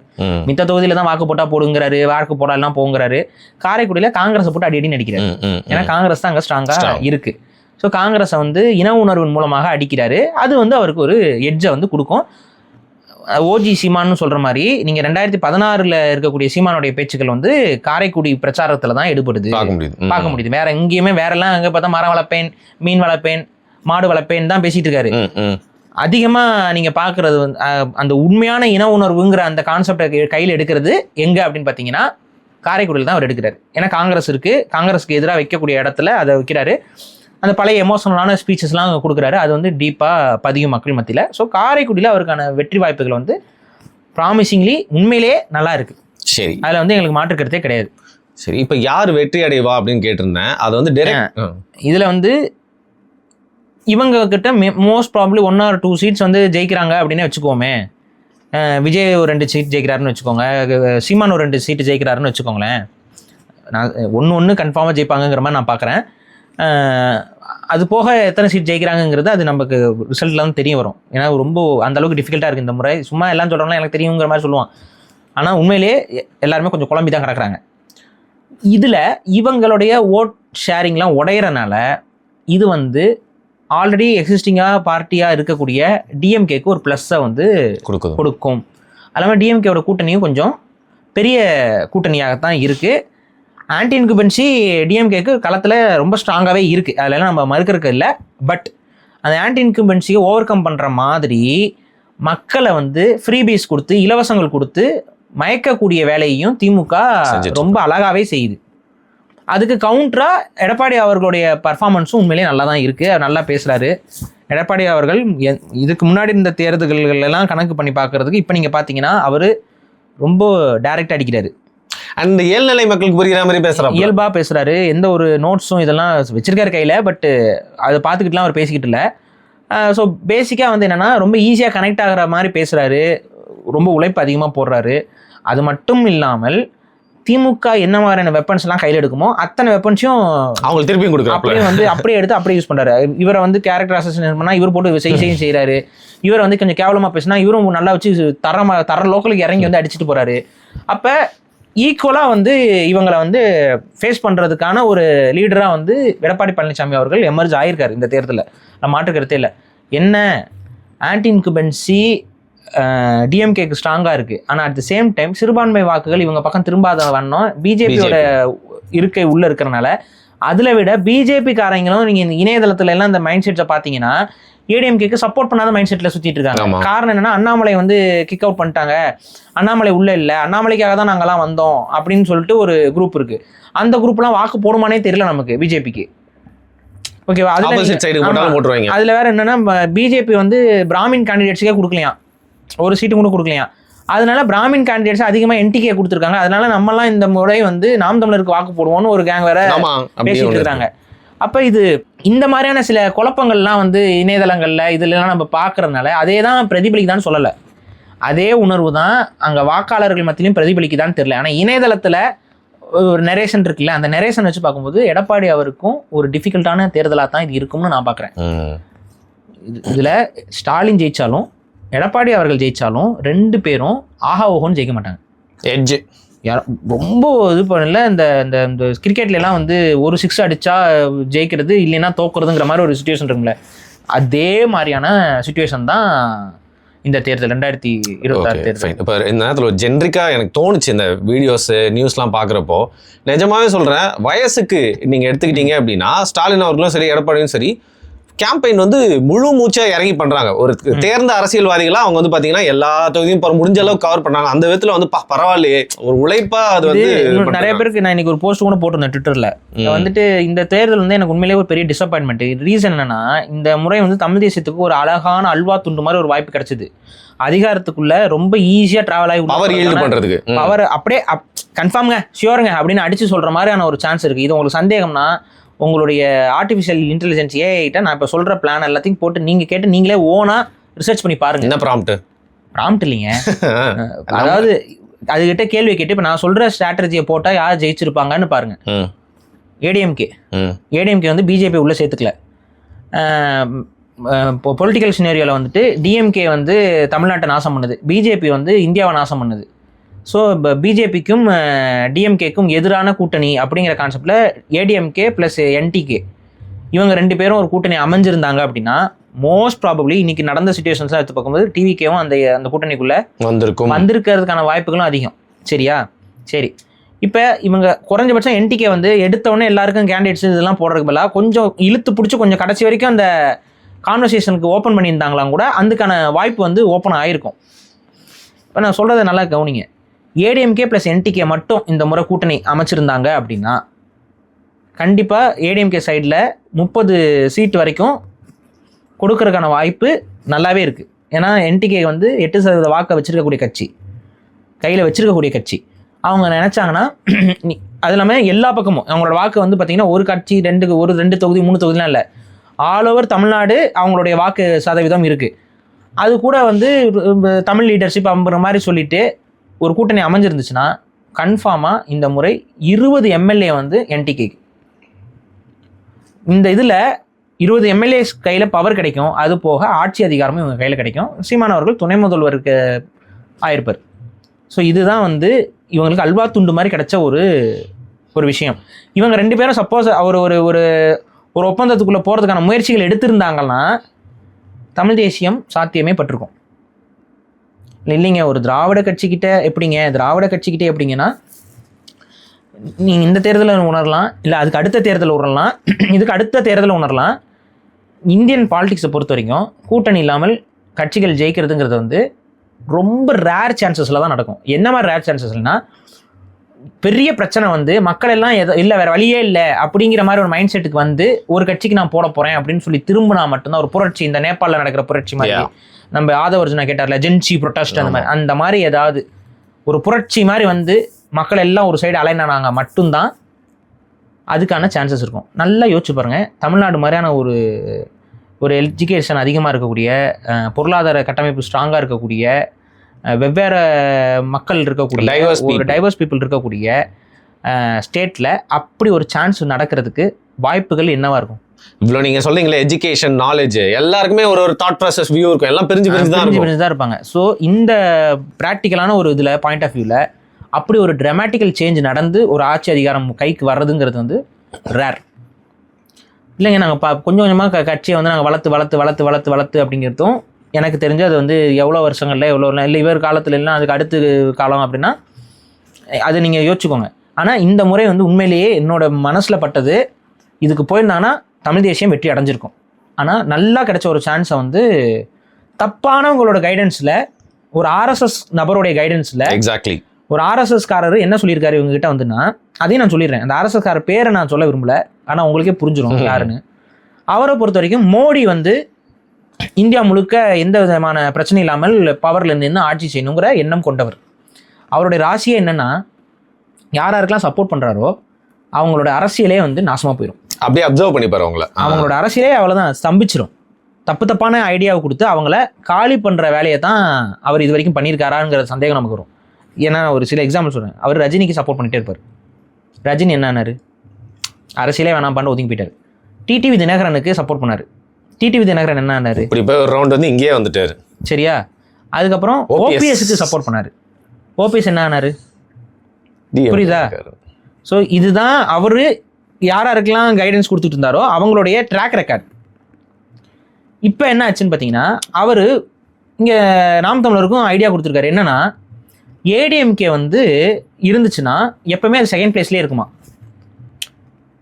டிஎம்கே ஜெயிக்குது, ஏடிஎம்கேவும் பவர்லேயே இருக்குன்னா செகண்ட் பிளேஸ்லேயே இருக்குமா. அப்போ நீங்கள் ஏடிஎம்கேவை அடிங்க. ஏடிஎம்கேவை நீங்கள் இந்த முறை அடித்து கீழே இறக்கிட்டீங்கன்னா நீங்கள் செகண்ட் பிளேஸ் போயிடுவீங்க. அதனால நீங்கள் வந்து அடித்து இறக்கிடுங்க அப்படிங்கிற மாதிரி ஒரு காரணத்தை சொல்கிறாப்புல இந்த இவர் ஆர்எஸ்எஸ் காரரு. இந்த ஆர்எஸ்எஸ் காரர் இப்படி ஒரு இது சொல்கிறாரு. அப்போ ஏடிஎம்கே அடிச்சு விட்ருங்க, ஏடிஎம்கே இருக்க வரைக்கும் உங்களுக்கு செகண்ட் பிளேஸாக விட மாட்டாங்க அப்படிங்கிறது தான் அவருடைய பாயிண்ட் ஆஃப் வியூ. இதை கேட்கறதுக்கு ஆமாங்க அப்படிங்கிற மாதிரி இருந்தாலும், இப்போ எப்பவுமே எதிரி ஒரு ஆள் இருக்கான். ஒரு சின்ன வரலாறு சொல்கிறேன். இப்போ சோழர்கள் இருக்காங்க. சோழர்களுக்கு சாளுக்கியர்கள் வந்து ஒரு பெரிய தலைவலி. இதில் சோழர்கள் வந்து ஒரு சாளுக்கியரை வந்து அவங்களுக்கு கொஞ்சம் ஓரளவுக்கு தலைவலி கம்மி. கீழே சாளுக்கியர்கள் வந்து தலைவலி கம்மி, மேலை சாளுக்கியர்கள் சோழர்களுக்கு தலைவலி கொடுக்குறவங்க. 2 பேருமே சாளுக்கியர்கள் தான். சோழர்கள் என்ன பண்ணுறாங்கன்னா, கீழே சாளுக்கியர்களை தங்களோடு நட்பு பாராட்டி மன உறவு கொண்டு அவங்கள உறவாக்கிக்கிறாங்க. ஸோ கீழே சாளுக்கியர்களை தங்களோட கட்டுப்பாட்டுக்குள்ள வந்த உடனே மேலை சாளுக்கியர்களை ஃபுல்லாக காலி பண்ணுறாங்க. ஸோ மேலை சாளுக்கியர்களை ஃபுல்லாக காலி பண்ணதுனா சாளுக்கியர்களுடைய இதே டாமினன்ஸ் வந்து உடஞ்சிட்டு மொத்தமாக வந்துட்டு தமிழர்களுடைய டாமினன்ஸ் வருது. இது ஒரு வரலாறு. அப்போ யாரை காலி பண்ணணும் அப்படின்னா, பவர் அதிகமாக ஒரு விஷயத்தில் யார் ரொம்ப ஸ்ட்ராங்காக இருக்காங்களோ அவங்கள தான் நம்ம காலி பண்ணுறதுக்கு யோசிக்கணுமே ஒழிய, அந்த இடத்துல வீக்காக இருக்கணும் முதல்ல காலி பண்ணிடலாம், ஏன்னா அது ஈஸி. அப்புறம் நம்ம மேலே இருக்கணும் காலி பண்ணலாம்னா, இந்த மும்முனை போட்டியில் இது சாத்தியப்படாது. நீங்கள் வீக்காக இருக்கணும் காலி பண்ணும் பொழுது இவனும் உங்களை காலி பண்ணிக்கிட்டு தான் இருப்பான். ஸோ இவனும் எதிரியாக இருப்பான், இவனும் எதிரியாக இருப்பான். ஆட்டோமேட்டிக்காக உங்களுக்கு 2 எதிரின்னு வந்து நின்று நீங்கள் தான் நசுங்கி போவீங்க. இதான் உண்மை. இதுதான் வந்து யதார்த்தம். இந்த ஒரு தப்பான ஒரு ஸ்ட்ராட்டஜியை அவர் சொல்லியிருக்கிறார். சொல்லிட்டு இந்த முறை ஏடிஎம்கே பாருங்க. ஏன்னா ஏடிஎம்கே ஒரு பியூர் திராவிட கட்சி கிடையாதுங்க. அவங்க ஒரு லீடர்ஸ்க்குலாம் திராவிடம்லாம் ஒன்றும் பெருசாலாம் இன்வால்வ் இல்லைங்க. அவங்களுக்குலாம் அந்த அளவுக்கு அரசியல் ஞானம்லாம் கிடையாதுங்க. ஸோ இவங்களை நீங்கள் காலி பண்ணுறது ஈஸிங்க. இவங்களை நீங்கள் காலி பண்ணிட்டு வந்துட்டிங்கன்னா திமுக வெர்சஸ் நாம் தமிழன் இருக்கும். திமுக வெர்சஸ் நாம் தமிழன் இருந்துச்சுன்னா நமக்கு வந்து அடுத்து நீங்கள் தான் வருவீங்க. அதனால் இந்த முறை திமுக ஜெயிச்சுட்டு போகுது, ப்ரெஷர்லாம் பெருசாக பண்ண தேவையில்லை, இந்த மாதிரி ஒரு ஐடியாவை கொடுத்துருப்பார் போல தெரியுது. இப்போ இதில் என்ன ஆகுது, அதன் காரணமாக உங்களுக்கு நடந்த சில நிகழ்வுகள்லாம் நீங்கள் பார்த்துருப்பீங்க, சில ஸ்டாண்ட்ஸ்லாம் நீங்கள் பார்த்துருப்பீங்க. அதைத்தான் நம்ம எதிர்த்துக்கிட்டே இருந்தேன் நான். எனக்கு ஏன்னா இந்த இது தப்பான ஐடியா. ஏன்னா இந்த ஐடியாவை கொடுப்பவர் ஒரு ஆர்எஸ்எஸ்காரர். அவர் தமிழ் தேசியத்தை தூக்கி நிப்பாட்டுறதுக்காக அந்த ஐடியா கொடுக்கல, தமிழ் தேசியம் ஆட்சிக்கு வரணும் ஒரு ஐடியா கொடுக்கல. அவர் எதுக்கு திரும்ப இந்த ஐடியா கொடுக்குறாரு அதையும் நான் சொல்லிடுறேன். ஏன் அவர் இந்த ஐடியா கொடுக்குறாரு அப்படின்னா, பேசிக்காக அவருக்கு பிஜேபி செகண்ட் பிளேஸ்க்கு வரணும். பிஜேபினால யாரை ரீப்ளேஸ் பண்ண முடியாதுன்னா ஏடிஎம்கே ரீப்ளேஸ் பண்ணவே முடியாது. ஏன்னா பிஜேபியோட அரசியல் என்ன, டெவலப்மெண்ட், பாலிடிக்ஸு, இந்துத்துவா, இந்த கான்செப்ட். இந்துத்துவா பாலிடிக்ஸ்க்கு ஹார்ட் கோர் லெஃப்டிஸ்டாக இருந்தால் போட்டு அடிச்சு காலி பண்ணலாம். டிஎம்கேவை காலி பண்ண முடியும். ஏடிஎம்கே என்ன காலி பண்ண முடியும்? எடப்பாடி பழனிசாமி முருகனுக்கு ஹரோஹரான்ட்டு போயிடுவார். என்ன பண்ணுவேன்? இவனுங்க தான் வந்து சித்திரைக்கு வாழ்த்து சொல்ல மாட்டாங்க, பொங்கலுக்கு திராவிட பொங்கல்பாங்க, ஏதோ ஒன்று தவணா வந்து பண்ணுவாங்க, சனாதானத்தை ஒழிப்பேன் அப்படிம்பாங்க. அவர் வந்துட்டு பார்த்தீங்கன்னா, நான் வாங்க இப்போ அளவு குத்துவோம், பூ மிதிப்போம், வாங்க கோயில் கும்பாபிஷேகத்துக்கு வருவோம், திருப்பதியா கிரகப்பிரவேசத்துக்கு மாட்டை உள்ள விடுவோம், அவரோட ஜாலியாக போயிட்டு இருப்பாரு. என்ன பண்ணுவாங்க? அப்போ எடப்பாடி பழனிசாமியவோ இல்லை ஏடிஎம்கேவோட ஈகோ சிஸ்டத்தையோ பிஜேபினால எதிரியாக காட்டவே முடியாது. புரியுதா? ஸோ பிஜேபிக்கு என்ன பண்ணுதுன்னா, தனியாகவும் வளர முடியாது. அப்போ ஏடிஎம்கேன்னு ஆல்ரெடி ஒரு எஸ்டாப்ளிஷ்டு பார்ட்டியை கிளை மாதிரி பயன்படுத்தி மேலே ஏறு. முடிஞ்ச வரைக்கும் அந்த பார்ட்டிலேருந்து நமக்கு வேண்டப்பட்டவனை பழக்கப்படுத்து, அவங்கள இன்ஃப்ளூயன்ஸ் பண்ணு, அவங்கள நம்ம கூட வச்சுக்கோ. அதன் மூலிமா அந்த பார்ட்டிக்கு ரொம்ப நெருக்கமாகவே இருந்து ஒரு க்ரோத்தை காட்டிக்கிட்டே வருவோம். At the same time Edappadi Palaniswami weekend பண்ணணும். யாரை வச்சு வீக்கெண்ட் பண்ணுறது? அப்போ இருக்கிற எல்லா தரப்பையும் எடப்பாடி பழனிசாமிக்கு எதிராக திருப்பு. அவங்களாம் அவர் அடிச்சு அவர் வீக்கெண்ட் பண்ணிகிட்டே இருப்பாங்க. அவர் வீக்கனாக பிஜேபி வந்து அவர்கிட்ட ஒரு ஹையர் ப்ரையாரிட்டியில் நம்ம வந்து அதிகமாக சீட்ஸ் வாங்கலாம். இப்போ வேணா பாருங்கள், அடுத்த இதில் வந்து இந்த முறை தோத்தாங்கன்னு வைங்க, ஏடிஎம்கே தோத்துருச்சுன்னு வைங்க, இந்த முறை நீங்கள் அடிச்சு சொல்கிறேன், பிஜேபி வந்து அடுத்த முறை சீட்ஸ் வந்து எவ்வளோ கேட்குதுன்னு பாருங்க.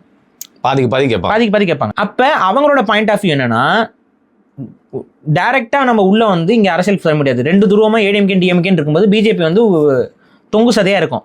அப்ப நம்ம 2வது பிளேஸ்க்கு வரணும். 2வது பிளேஸுக்கு வர்றதுக்கு நம்ம டைரக்டா ஏடிஎம்கே அடிச்சாலும் நம்மளால பெருசா அடிக்க முடியல. அப்ப என்டிகே மாதிரியான ஒரு ஃபோர்ஸ் வந்து ஏடிஎம்கே போட்டு தாக்குன்னு தாக்குச்சுன்னா ஆட்டோமேட்டிக்கா நம்ம வந்து கண்டுக்காம அப்படியே உள்ள பூந்து மேல வந்துட்டு ஏடிஎம்கேவே அப்படியே கொஞ்சம் கொஞ்சமா டிசால்வ் பண்ணிட்டு அப்படியே உட்காந்துட்டு இருப்போம். எலெக்ஷன்ல தோத்தாங்க அப்படின்னா இந்த பாருங்க, நீங்க ஒன்றும் அப்படி நீங்க சொல்லிக்கிற மாதிரிலாம் இல்லைங்க, சீட்ஸ்லாம் கரெக்டாக பிரிச்சு கொடுங்க, நாங்களும் ஹெல்ப் பண்றோம் இது பண்றோம்னு சொல்லிட்டு இவங்களோட தயவுல ஏடிஎம்கே இருக்கிற மாதிரி பார்த்துட்டாங்கன்னா BJP will be the second. அவங்க பிஜேபி வந்து 2வது பிளேஸ்க்கு வந்துடலாம். இப்போ பிஜேபி 2வது பிளேஸ் வரும்போது ஃபார் எக்ஸாம்பிள் என்டிகேங்கிற ஒரு கட்சி அவங்க வந்து பிஜேபிக்கு ஒரு த்ரெட்டாக இருக்காங்கன்னு வைங்க. அவங்க என்ன தெரியுமா பண்ணுவாங்க? ரொம்ப சிம்பிளுங்க. மத்திய அரசில் என்ன ஏன்னு ஒன்று ஆரம்பிச்சு வாங்க இன்வெஸ்டிகேஷன், இவங்க வந்து பாருங்க வந்து இந்த பிரிவினை பேசுறாங்க, இவங்க வந்து வெளிநாட்டுல இருந்து இந்த ஃபண்டிங்ஸ்லாம் வாங்கிட்டு இருக்காங்க, இதெல்லாம் வந்து இல்லீகல் ஃபண்டிங்ஸ், இதெல்லாம் வந்து முறைகேடான ஃபோட்டோ யூஸ் பண்றாங்க, அதுன்னு ஏதாவது ஒரு கம்ப்ளைண்ட் பண்ணி இது பண்ணிட்டு ஒரு பேனை போட்டுட்டு போயிட்டே இருப்பாங்க. ஈஸியா முடிச்சுட்டு போயிடுவாங்க. அவங்கள பொறுத்த வரைக்கும் அவங்க அதை யோசிச்சுட்டு இருக்காங்க. ஸோ இதுக்கு வந்து நம்ம அடி ஆகக்கூடாது. நான் இன்னொன்னு சொல்றேன், இது மேபி இப்போ நான் சொன்னது கூட உங்களுக்கு புரியறதுக்கு தேர்தல் முடிஞ்சுதான் புரியும். இப்பவே உங்களுக்கு புரியுற ஒரு விஷயத்த சொல்றேன். ஈவேரோட பிம்பத்தை உடைக்கிறதுக்கு தமிழ் தேசியவாதிகள் தானே காலங்காலமா பேசிக்கிட்டு இருந்தாங்க. ஈவேராவை எதிர்த்து ஆர்எஸ்எஸ் காரர்களும் பிஜேபி காரர்களும் பேசி கொண்டு இருந்தார்கள். ஆனா அது தமிழர்கள்ட்ட போய் சேரவே இல்லை. ஏன்னா இவன் பேசினாலே இவரை சப்போர்ட் பண்ணலாம் அப்படின்னு பண்ணிட்டு இருந்தாங்க. தமிழர்கள்ட்ட இவங்களோட எதிர்ப்பு வந்து போய் சேரவே இல்லை. ஆனா ஈவேரோட எதிர்ப்பு எங்க யார் மூலியமா போய் சேர்ந்துச்சுன்னா தமிழ் தேசியவாதிகள் மூலமா தான் போய் சேர்ந்துச்சு. நம்ம ஆளுங்களே பேசுறாங்களே. இப்ப இந்த தமிழ் தேசியவாதிகள் மூலமா போன எதிர்ப்பை பிஜேபி கிரெடிட் எடுக்கணும். அறுவடை பண்றாங்க. அறுவடை இல்லை, அதுக்கான கிரெடிட்டே அவங்க எடுக்கணும். அது எப்படி எடுக்க முடியும்னா, இப்ப பாரதியார் வெர்சஸ் பெரியார்னு ஒரு இஷ்யூ வந்து இப்ப சீமான் கொஞ்ச நாளா பேசிட்டே இருக்காருல்ல. சீமான் அவர்கள் மனசை தொட்டு யோசிக்கட்டும், இந்த ஐடியாலஜியை உங்களுக்கு சொன்னது யாரு? ஈவேராக்கு எதிராக பாரதியை பிச் பண்ணுங்கன்னு சொல்லி உங்களுக்கு சொன்னவர் யாரு? உங்களுக்கு அந்த ஐடியாவை கொடுத்தவங்க யாரு? நீங்களா யோசிச்சிங்களா, இல்லை உங்களுக்கு யாராவது இதை வழிமொழிந்தார்களா? கொஞ்சம் மனசை நிதானமாக யோசிச்சு பாருங்க. ஏன் இவ்வளோ சொல்கிறேன்னா, இந்த இடத்துல வரும்பொழுது உங்களுக்கு தமிழ் தேசியம் அதை எதிர்க்குதா ஆர்எஸ்எஸ் எதிர்க்குதாங்கிற அந்த டிஃப்ரென்ஸே தெரியாத மாதிரி ஒரு பிளர் வருதா? பாரதி இப்போ நீங்கள் அந்த இடத்துல பாரதி தூக்கி போட்டுட்டு முத்துராமலிங்க தேவர் வச்சிங்கன்னு வைங்க, தமிழ் வெர்சஸ் இதுன்னு தான் இருக்கும். ஆனால் பாரதின்னு வரும்பொழுது பாரதிக்கு ஆல்ரெடி ஒரு அடையாளம் இருக்குது அரசியலில். அப்போ அந்த அடையாளமும் இதோட பிணைஞ்சு எதிர்ப்பு என்பது எங்கே போகும்னா, நாங்கள் தான் ஈவேராவை எதிர்க்கிறோம், திராவிடத்தை எதிர்க்கிறது ஆர்எஸ்எஸ் தான். ஸோ அந்த குறிப்பிட்ட ஆர்எஸ்எஸ் சீடர் முழுக்க அவர் ஆர்எஸ்எஸ்க்கான அஜெண்டாவை தான் புஷ் பண்ணிட்டு இருக்காரு. மோடிக்கான அஜெண்டாவை தான் அவர் புஷ் பண்றாரு. அதை அவரே ஒத்துக்கிறாரு. ஆனா இங்க இருக்கிற சிலர் அவர் சொல்றதை நம்பி ஏமாந்து கொண்டு இருக்கிறார்கள் தான் நான் பார்க்குறேன். அதை வந்து அவர் பப்ளிக்லாம் அவர் இப்போ பேசுறதெல்லாம் இல்லை. ஆனால் சில அரசியல் தலைவர்கள் அவங்களோட பேச்சை வந்து உள்வாங்கி கொண்டு தவறான சில முடிவுகளை எடுத்துக்கொண்டே இருக்கிறார்கள். அதில் நான் சொன்னது போல ஈவேராக்கு எதிராக பாரதியை கொண்டு வந்தது, ஈவேராக்கு எதிராக நீங்கள் வேற யாரை வேணாலும் கொண்டு வரலாம். புரியுதுங்களா? ஈவேராக்கு எதிராக நீங்கள் வேற எந்த தமிழ் தலைவர்களையும் கொண்டு வரலாம். ஆனால் பாரதிங்கிற ஒரு விஷயத்துக்குள்ளே கொண்டு வரும்பொழுது ஆர்எஸ்எஸ் அழகாக உள்ளே வந்துடும். சரி, பாரதி வந்து தமிழை வந்து தூக்கி மட்டும் தான் பேசியிருக்காரான்னு கேட்டால் இட்ஸ் டிபேட்டபிள். நம்ம நிறைய பேசியிருக்கோம், வீடியோ பண்ணியிருக்கோம், போய் பாருங்க. பாரதி வந்து ஒரு ஆரிய மயப்பட்ட பார்வையிலிருந்து அவர் தமிழை உயர்த்தி பாடியிருக்காருலாம் இருக்கு. ஆனால் சில இடத்துல ஆரிய மயப்பட்ட பார்வையை வந்து அவர் பல இடங்களை பதிவு செஞ்சிருக்காரு. அது குறை சொல்லலை, ஆனால் அது அவருடைய பார்வை. அப்போ அந்த பார்வை வந்து நமக்கான தமிழ் தேசியத்திற்குள்ள நம்ம வந்து அது தவறுன்னு சொல்லித்தான் ஆகணும். ஆனால் அந்த இடத்துல வந்து கம்பேரிசன் போடும்போது இங்கேயும் ஓட்டையாகும். ஸோ யாருக்கு எதிராக நிப்பாட்டுறதுங்கிறதுல ஒரு அரசியல் இருக்குது. அப்போ இதை நீங்கள் புரிஞ்சுக்கோங்க. இன்னொன்று, இந்த முறை பிஜேபியோட கூட்டணி எடப்பாடி பழனிசாமி வச்சிருந்தாலும் பிஜேபி வாக்குகள் வந்து முழுமையாக எடப்பாடிக்கு வருமாங்கிற சந்தேகத்தையே அண்ணாமலையோட இஷ்யூ, அதுக்கப்புறம் வந்துட்டு இந்த 7 பிராமணர்களை இவருக்கு நாம் தமிழர் கொடுத்தது, இந்த மாதிரியான இஷ்யூலாம் கம்பேர் பண்ணி பார்த்தீங்கன்னா சம்திங் ஃபிஷி. ஸோ இந்த முறை ஏடிஎம்கே தோற்கடிக்கப்பட்டால் தயவு செஞ்சு புரிந்து கொள்ளுங்கள், அது பிஜேபியோட ஒரு அஜெண்டா. எடப்பாடி பழனிசாமி இந்த முறை தோத்தார் என்றால் அது பிஜேபி உங்களை பிளான் பண்ணி தான் காலவாரி விட்டுருக்குங்கிறத புரிஞ்சுக்கோங்க. அதனால தான் நீங்கள் சொல்கிறது எல்லாத்தையும் தலையாட்டிட்டு அமித்ஷா அவர்கள் வந்து இறங்கி போறாருன்னா உங்கள் மேலே இருக்கக்கூடிய மரியாதையோ உங்கள் மேலே இருக்கக்கூடிய பயமோ இல்லை. அந்த ஸ்ட்ராட்டஜி அவங்க வந்து ஓகே நீங்கள் என்ன சொன்னாலும் ஓகேன்னு தலையாட்டிக்கிறது, உங்களை காலி பண்ணிட்டு நீங்கள் சொன்னதுக்கெல்லாம் நாங்கள் தலையாட்டோம், ரிசல்ட்டே வரல, இனிமேல் நாங்கள் சொல்கிறது நீங்கள் கேளுங்கன்ட்டு இறங்குவாங்க. இதுதான் அவங்களோட அடுத்த கட்ட பிளான். இந்த பிளான் உங்களுக்கு இப்போ புரியலையோ தேர்தல் முடிஞ்சு புரிய வரும். அதனால என்ன சொல்றேன்னா, முடிஞ்ச வரைக்கும் முக்கிய ஜெயிச்சர முடிஞ்சதான்னு பாருங்க. ஏடிஎம்கே வந்து டிஎம்கே அடிச்சு மேலே வருதான்னு பார்ப்போம். அப்படி வரல அப்படின்னா மெர்ஜில் ரொம்பலாம் தோக்க மாட்டாங்க, தோத்தா ஒரு கொஞ்சோண்டு இதில் தோப்பாங்க. ஜெயிச்சாங்கனாலும் கொஞ்சோண்டு இதில் தான் ஜெயிப்பாங்க. ஒரு 2 சீட்டு 3 சீட்டு ஒரு 5 சீட்டு அந்த வேரியேஷன்லாம் பெருசாலாம் இருக்காது. அப்படி தான் இருக்க போகுது. ஸோ இது ஒரு டைட்டாக இருக்கும். சிலர் வந்து நீங்கள் இவருக்கு சப்போர்ட் பண்ண மாட்டேங்கிறீங்க, அவருக்கு சப்போர்ட் பண்ண மாட்டேங்கிறீங்கன்னு. நான் ஒன்று தெளிவாக சொல்கிறேன், இந்த முறை திமுக தோல்வியை சந்தித்தால் தமிழ் தேசியத்திற்கு பாதுகாப்பு. இந்த முறை திமுக வெற்றி அடைந்தால் தமிழ் தேசியத்திற்கு பாதுகாப்பு இல்லை. திமுகவை தோக்கடிக்கணுங்கிற பார்வை எனக்கு இருக்கு. ஆனால் தெரிந்தோ தெரியாமலோ இந்த தேர்தலில் தமிழ் தேசிய தரப்பு அப்புறம் விஜயோட வருகை இதெல்லாம் திமுகவுக்கான வெற்றியை வலு சேர்க்கக்கூடிய இடத்துக்குள்ள தெரிந்தோ தெரியாமலோ, நீங்க வந்து தெரிஞ்ச இன்டென்ஷன் கூட நான் சொல்லலை, தெரிஞ்சோ தெரியாமலோ வலு சேர்த்து கொண்டே இருக்கு. அப்ப நீங்க வந்து இந்த என்ன டிஎன் என்ன படம் 26 இந்த டிஎன் 26ங்கிற படத்துக்குலாம் வேற நீங்க தனியாக உட்காந்து ரிவ்யூலாம் கொடுக்கறது பார்த்தா தெரிஞ்சோ தெரியாமலோங்கிற சந்தேகம் போய் தெரிஞ்சுதானா அப்படிங்கிற கேள்வி வருது. வேற ஒன்றும் இல்லை.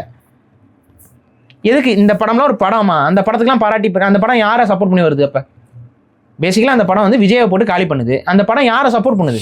எனக்கு தெரிஞ்சு திமுக. அந்த படத்திலேயே சீமான் அவர்களையும் கலாச்சி தான் வச்சிருக்காங்க. ஆமாம், எல்லைக்கையில் அது வேற மாதிரி கலாயி. இதில் வந்து எல்லைக்கையில் என்னாச்சும் கொஞ்சம் யோசிச்சு பார்க்கணும். இதில் ஒரு கேரக்டர் என்னடானா இப்படின்ட்டு பேசுது. அவர் வந்து அந்த கேரக்டர் வந்து பொலிட்டிக்கல் புரோக்கர். அந்த படத்தில் அந்த கேரக்டர் வந்து பொலிட்டிக்கல் புரோக்கர் போல. அதாவது வரலாற்றில் எப்படி ஆயிடுச்சுன்னா, ஒரே வாரத்தில் பார்த்தீங்கன்னா வந்து சீமான் அவர்கள் நடிச்ச படத்துலயும் அவர் கிண்டல் பண்ணியிருக்காங்க. சீமான் மாதிரியே ஒருத்தர் நடிக்க வச்சு அது கிண்டல் பண்ணிருக்காங்க. ரெண்டு பேரும் ஒரே நாள்ல ஒரு கேரக்டர் என்ன மூக்கு இப்படி பண்ணிட்டு பேசிட்டு இருக்குது. அது சீமான தேர்தலுக்கு முன்னாடி வருது. கரெக்ட்டா கேவலப்படி தான் பண்ணியிருக்காங்க. அடுத்து இந்த கிங்ஸ்லி வந்து என்ன பேசுறாப்புல, ஏதோ கம்பர் இது மன்றம்னு சொல்லிட்டு தமிழ்நாட்டில் நீங்க வாழலாம் ஆனா நாங்க தான் ஆளுவோம். இது யார் பேசிட்டு இருந்தா? ஒருத்தர் தான் தமிழ்நாட்டிலே பேசியிருக்காரு. அப்புறம் யாரை கலாய்க்கிறாங்க? அப்ப அந்த சரி, அது அவங்க கலாய்க்கிறாங்க, அவங்க ஏதோ இளவு. அந்த படத்தை எதுக்குங்க அமைதிப்படை மாதிரி ஒரு நல்ல படைப்பு, அதை எல்லாரும் போய் பாருங்கன்னா நீங்க ஏங்க பேசிட்டு இருக்கீங்க? அதுவும் வந்து தேர்தல் பிரச்சாரத்துக்குலாம் போய் அவ்வளோ டயர்டா அவ்வளோ கஷ்டப்பட்டு ஏன் பேசணும்? அப்போ நமக்கு கோபம் வருதுங்க. அடிவயத்துலேருந்து தமிழ் தேசியத்திற்காக நினைக்கக்கூடியவர்களுக்கு கோபம் வருதுங்க. அப்போ கேட்டால் வந்து வன்மம்னா இன்னும் வராதா உங்களுக்கு? திமுக அடுத்து ஜெயிச்சு வந்துச்சுன்னா அவன் காட்டாத வன்மமா? உங்கள் வீட்டு வாசல்ல எல்லாத்தையும் முடிச்சு விட்ருவாங்க. இப்போ பாரி வந்து சீமானுக்கு சப்போர்ட்டே பண்ண மாட்டேங்கிறாரு. திமுக வந்து உங்கள் வீட்டு வாசலில் வந்து உங்களை பிரச்சனை பண்ணப்போ சப்போர்ட் பண்ணனா எதிர்த்து நின்றுதானா? எந்த இடத்துல உங்களை சப்போர்ட் பண்ணலை? தேர்தல் நெருங்க சப்போர்ட் பண்ணலைன்னா காரணம் என்ன? நீங்கள் என்ன பண்ணிட்டு இருக்கீங்க? பராசக்திக்கு பாராட்டு விழா, இட்லி கடைக்கு ரிவ்யூவு, அவங்க என்னென்ன பண்ணுறாங்களோ எல்லாத்துக்கும் சப்போர்ட்டு. நான் இப்போ விமர்சிக்கிறதுக்குலாம் வாங்க, யாராவது உங்கள் கட்சியில் இருக்க முக்கிய பொறுப்பாளர் டிபேட்டர் யாராவது கொண்டு உட்கார வச்சு பேச வைங்க. கேட்போம் நான் என்ன உங்களை வந்து தவறாக சொல்லிட்டோம்? என்ன நடக்குதோ அதை மக்கள்கிட்ட சொல்கிறோம். ஏன்னா தமிழர்களுக்கு தெரியணும் என்ன நடந்துகிட்டு இருக்குன்ட்டு. அது பேசாதீங்க, தேர்தல் நேரத்தில் பேசாதீங்க. தேர்தல் நேரத்துலங்க தப்பாக நடக்குது. தேர்தல் நேரத்துலலாம் பேச முடியும். ஸோ பேசிக்காக இந்த படத்துக்குலாம் ரிவ்யூ கொடுத்துட்டு அந்த படத்தை போய் எல்லாரும் பாருங்க அப்படின்னா, அந்த படத்தை போய் பார்க்குறாங்கன்னு வைங்களேன் மக்கள், சீமானோட பேச்சை கேட்டுட்டு அந்த படத்தை போய் பார்த்தா சீமானோட கேரக்டர் கிங்ஸ்லி நடிச்சிருக்காரு. கிங்ஸ்லிக்கு நடிக்க தெரியாது, அதனால அவர் மாதிரி, அதாவது கிங்ஸ்லியாவே நடிச்சிருக்காரு. அதனால சீமான் மேனரிசம் அவருக்கு நடிக்க தெரியலங்கிறனால இன்னொரு கேரக்டர் கொடுத்து சீமானோட மேனரிசத்தை வச்சு இப்போ கருப்பு சட்டை கருப்பு பேண்ட்டு அது மூக்கு இப்படின்னு பண்ணிட்டு பேசுகிற மாதிரியே ஒரு கேரக்டர். எதுக்கு? சரி அந்த படத்தை பார்த்துட்டு தான் நீங்கள் பாராட்டினீங்களா? பார்த்துட்டு எப்படிங்க பாராட்ட முடியும்? இருக்கிற வேலைக்கு எப்படிங்க படத்தை? அதான் எனக்கு ஒன்றும் புரியல. பிரிண்ட் வந்த படத்தையே நாங்களாம் பார்க்க சுற்றிட்டு இருக்கிறோம். நீங்கள் வந்து தேட்டரில் இருக்கிற படத்தை போய் பார்த்து இது என்ன ஒன்றும் புரியல நமக்கு. அதுக்கு ஒரு பாராட்டு விழா. அப்போ நம்ம கோவம் வருதுங்க. உண்மையிலேயே என்ன நடந்துகிட்டு இருக்கு, நீங்கள் என்ன பண்ணிட்டு இருக்கீங்க? தயவு செஞ்சு திமுக ஜெயிக்க விட்டுறாதீங்க. அதுக்கு தானே சபதம் எடுத்து வந்தீங்க. காங்கிரஸும் திமுகவும் இந்த மண்ணில் இப்போ ஆட்சி அதிகாரத்தை கைப்பற்றுமா பார்த்துருவோம். நீங்கள் ஆட்சி அதிகாரத்தை பெற்றுட்டாங்க போன தேர்தலில். அதுக்கு அடுத்து நீங்கள் என்ன சொன்னீங்க? எங்களுடைய வாக்கு சதவீதத்தில் தான் திமுக வெற்றி பெற்றுச்சு நீங்களே பேசுறீங்க. அப்போ உங்களுக்கு தெரியுது உங்களோட வாக்கு உடைக்கிற விஷயத்தில் திமுகவுக்கு போன முறை வெற்றி ஆயிருக்குன்னு நீங்களே பேசுறீங்க. இப்போ உடனே ஒன்று பாரி அதிமுக கிட்ட காசு வாங்கிட்டாரு, பாரி அதிமுக சப்போர்ட் பண்ணுறாரு, இடைத்தேர்தல் வந்து ப்ளீஸ் ப்ளீஸ் நான் நின்றுருக்கேன், நான் அப்போ நின்றுருக்கேன், இப்போ நின்றுருக்கேன், எனக்கு இந்த முறை ஒரு முறை ப்ளீஸ் ப்ளீஸ். நீங்களே யார் அது பேசுனா? நானா பேசினேன்? அப்போ அதிமுக நீங்கள் பொட்டி வாங்கினீங்களா? எரிச்சல் வருதுல. தமிழ் தேசியத்தை அதிகாரத்துக்கு கொண்டு போங்க, ஒரு 20 எம்எல்ஏ வரும்னு சொல்லி ஒரு ஐடியா சொன்னோம்னா விலை போய் விட்டார். நான் கேட்குறேன், எத்தனை எம்எல்ஏ ஜெயிக்க போறீங்க இப்போ சொல்லுங்க? இல்லைங்க, அதெல்லாம் நாங்கள் சொல்ல மாட்டோங்க, தெரியாதுங்க. நீங்கள் எங்களுக்கு வாக்கு போடுங்க, நாங்கள் ஜெயிக்க மாட்டோங்க. நீங்கள் எங்களுக்கு வாக்கு போடுங்க, நாங்கள் ஜெயிக்க மாட்டோங்க. சரி, நீங்கள் ஜெயிக்கல, யாருங்க ஜெயிச்சுருவா? அது எங்களுக்கு பிரச்சனை இல்லைங்க. இதுதாங்க எங்களுக்கு பிரச்சனை. இதுதான் எங்களுக்கு பிரச்சனை. உங்களுக்கு வாக்கு போடுறோம், நீங்கள் ஜெயிக்க மாட்டீங்க, வேற யாருங்க ஜெயிச்சு வருவா? இதுக்கு பதில் என்ன? இது பேர் தான் வாக்கு உடைப்பு அரசியல். இதுதான் மக்கள் நீதி மையம், இதுதான் மக்கள் நல கூட்டணி. இப்போ அதேவா இது இந்த கேள்வி வருதுல்ல, அதனால ஏதாவது ஒரு ஸ்டாண்ட் எடுங்க. நீங்கள் அந்த ஸ்டாண்ட் நீங்கள் எடுக்கல. குறைஞ்சபட்சம் இதில் நான் இத்தனை எம்எல்ஏ சீட் நாங்கள் ஜெயிப்போம். சப்போஸ் எலெக்ஷனில் வந்து ஒரு ஒரு ஒரு ஒரு பிரச்சனை வருது, ஒரு ஈக்குவலான ஓட் ஷேரிங் வருது, அப்போ ஆட்சி அமைப்பதற்கு ஒரு பக்கம் சாஞ்சி இது பண்ணுற மாதிரினா திமுக வீழ்த்தருக்கு ஒரு பக்கம் நிற்க முடியுங்கிற அந்த ஒரு இது இருக்கா? அதுக்காக சொல்கிறீங்களா? அதுவும் சொல்ல மாட்டேங்கிறீங்க. அதெல்லாம் நாங்கள் சேரவே மாட்டோம், எக்காரணத்தை கொண்டும் சேர மாட்டோம். அப்படி எதுக்கு? இவ்வளோதான் விஷயம். அப்போ தமிழ் தேசிய அரசியலை அதிகாரத்துக்கு சம்பந்தம் இல்லாத அரசியலாக நீங்கள் கொண்டு போய்கிட்டே இருக்கிறது தமிழ் தேசியத்திற்கு பெரிய ஆபத்து. உங்கள் கட்சிக்கு ஆபத்து கிடையாது, தமிழ் தேசிய இலக்குக்கு ஆபத்து. நீங்கள் நல்லா இருப்பீங்க, உங்கள் கட்சி நல்லா இருக்கும், உங்கள் கட்சியோட ஆட்கள்லாம் ஒவ்வொரு பிரச்சாரத்துக்கும் போவாங்க, இப்போ தேர்தலுக்கு போவாங்க, எல்லாம் இருக்கும். ஆனால் தமிழ் தேசியம் அமையவே அமையாது. காலத்துக்கு அப்படியே இழுத்துட்டு அலைய வேண்டியதான் நம்ம. ஸோ இவ்வளோதான் விஷயம். இதெல்லாம் நம்ம சொல்லிட்டோம், இதுக்கு மேலேயும் எனக்கு புரியாது. தேர்தல் ரிசல்ட் வந்ததுக்கப்புறம் நம்ம சொன்னதை எல்லாம் திரும்ப உட்காந்து ரிவைஸ் பண்ணி பாருங்கள். இது நான் தொண்டை தண்ணி வார்த்தை ஏன் கத்துனேங்கிறதுக்கான காரணம் தேர்தலுடைய முடிவுகளில் உங்களுக்கு புரிய வரும். சரி, கடந்த 2-3 வருடங்கள் நடந்த விஷயங்கள் மட்டும் இல்லாமல் கள நிலவரத்தை வந்து அனலைசிஸ் பண்ணி ஒரு அலசலோடு வந்து சொல்லியிருக்கீங்க. எல்லா கார்னர்ஸையும் வந்து டச் பண்ணியாச்சுன்னு நினைக்கிறேன். மக்கள் விழிப்போட ஒரு முக்கியமான முடிவு எடுக்கணும். மிக்க நன்றி பாரு. நன்றி.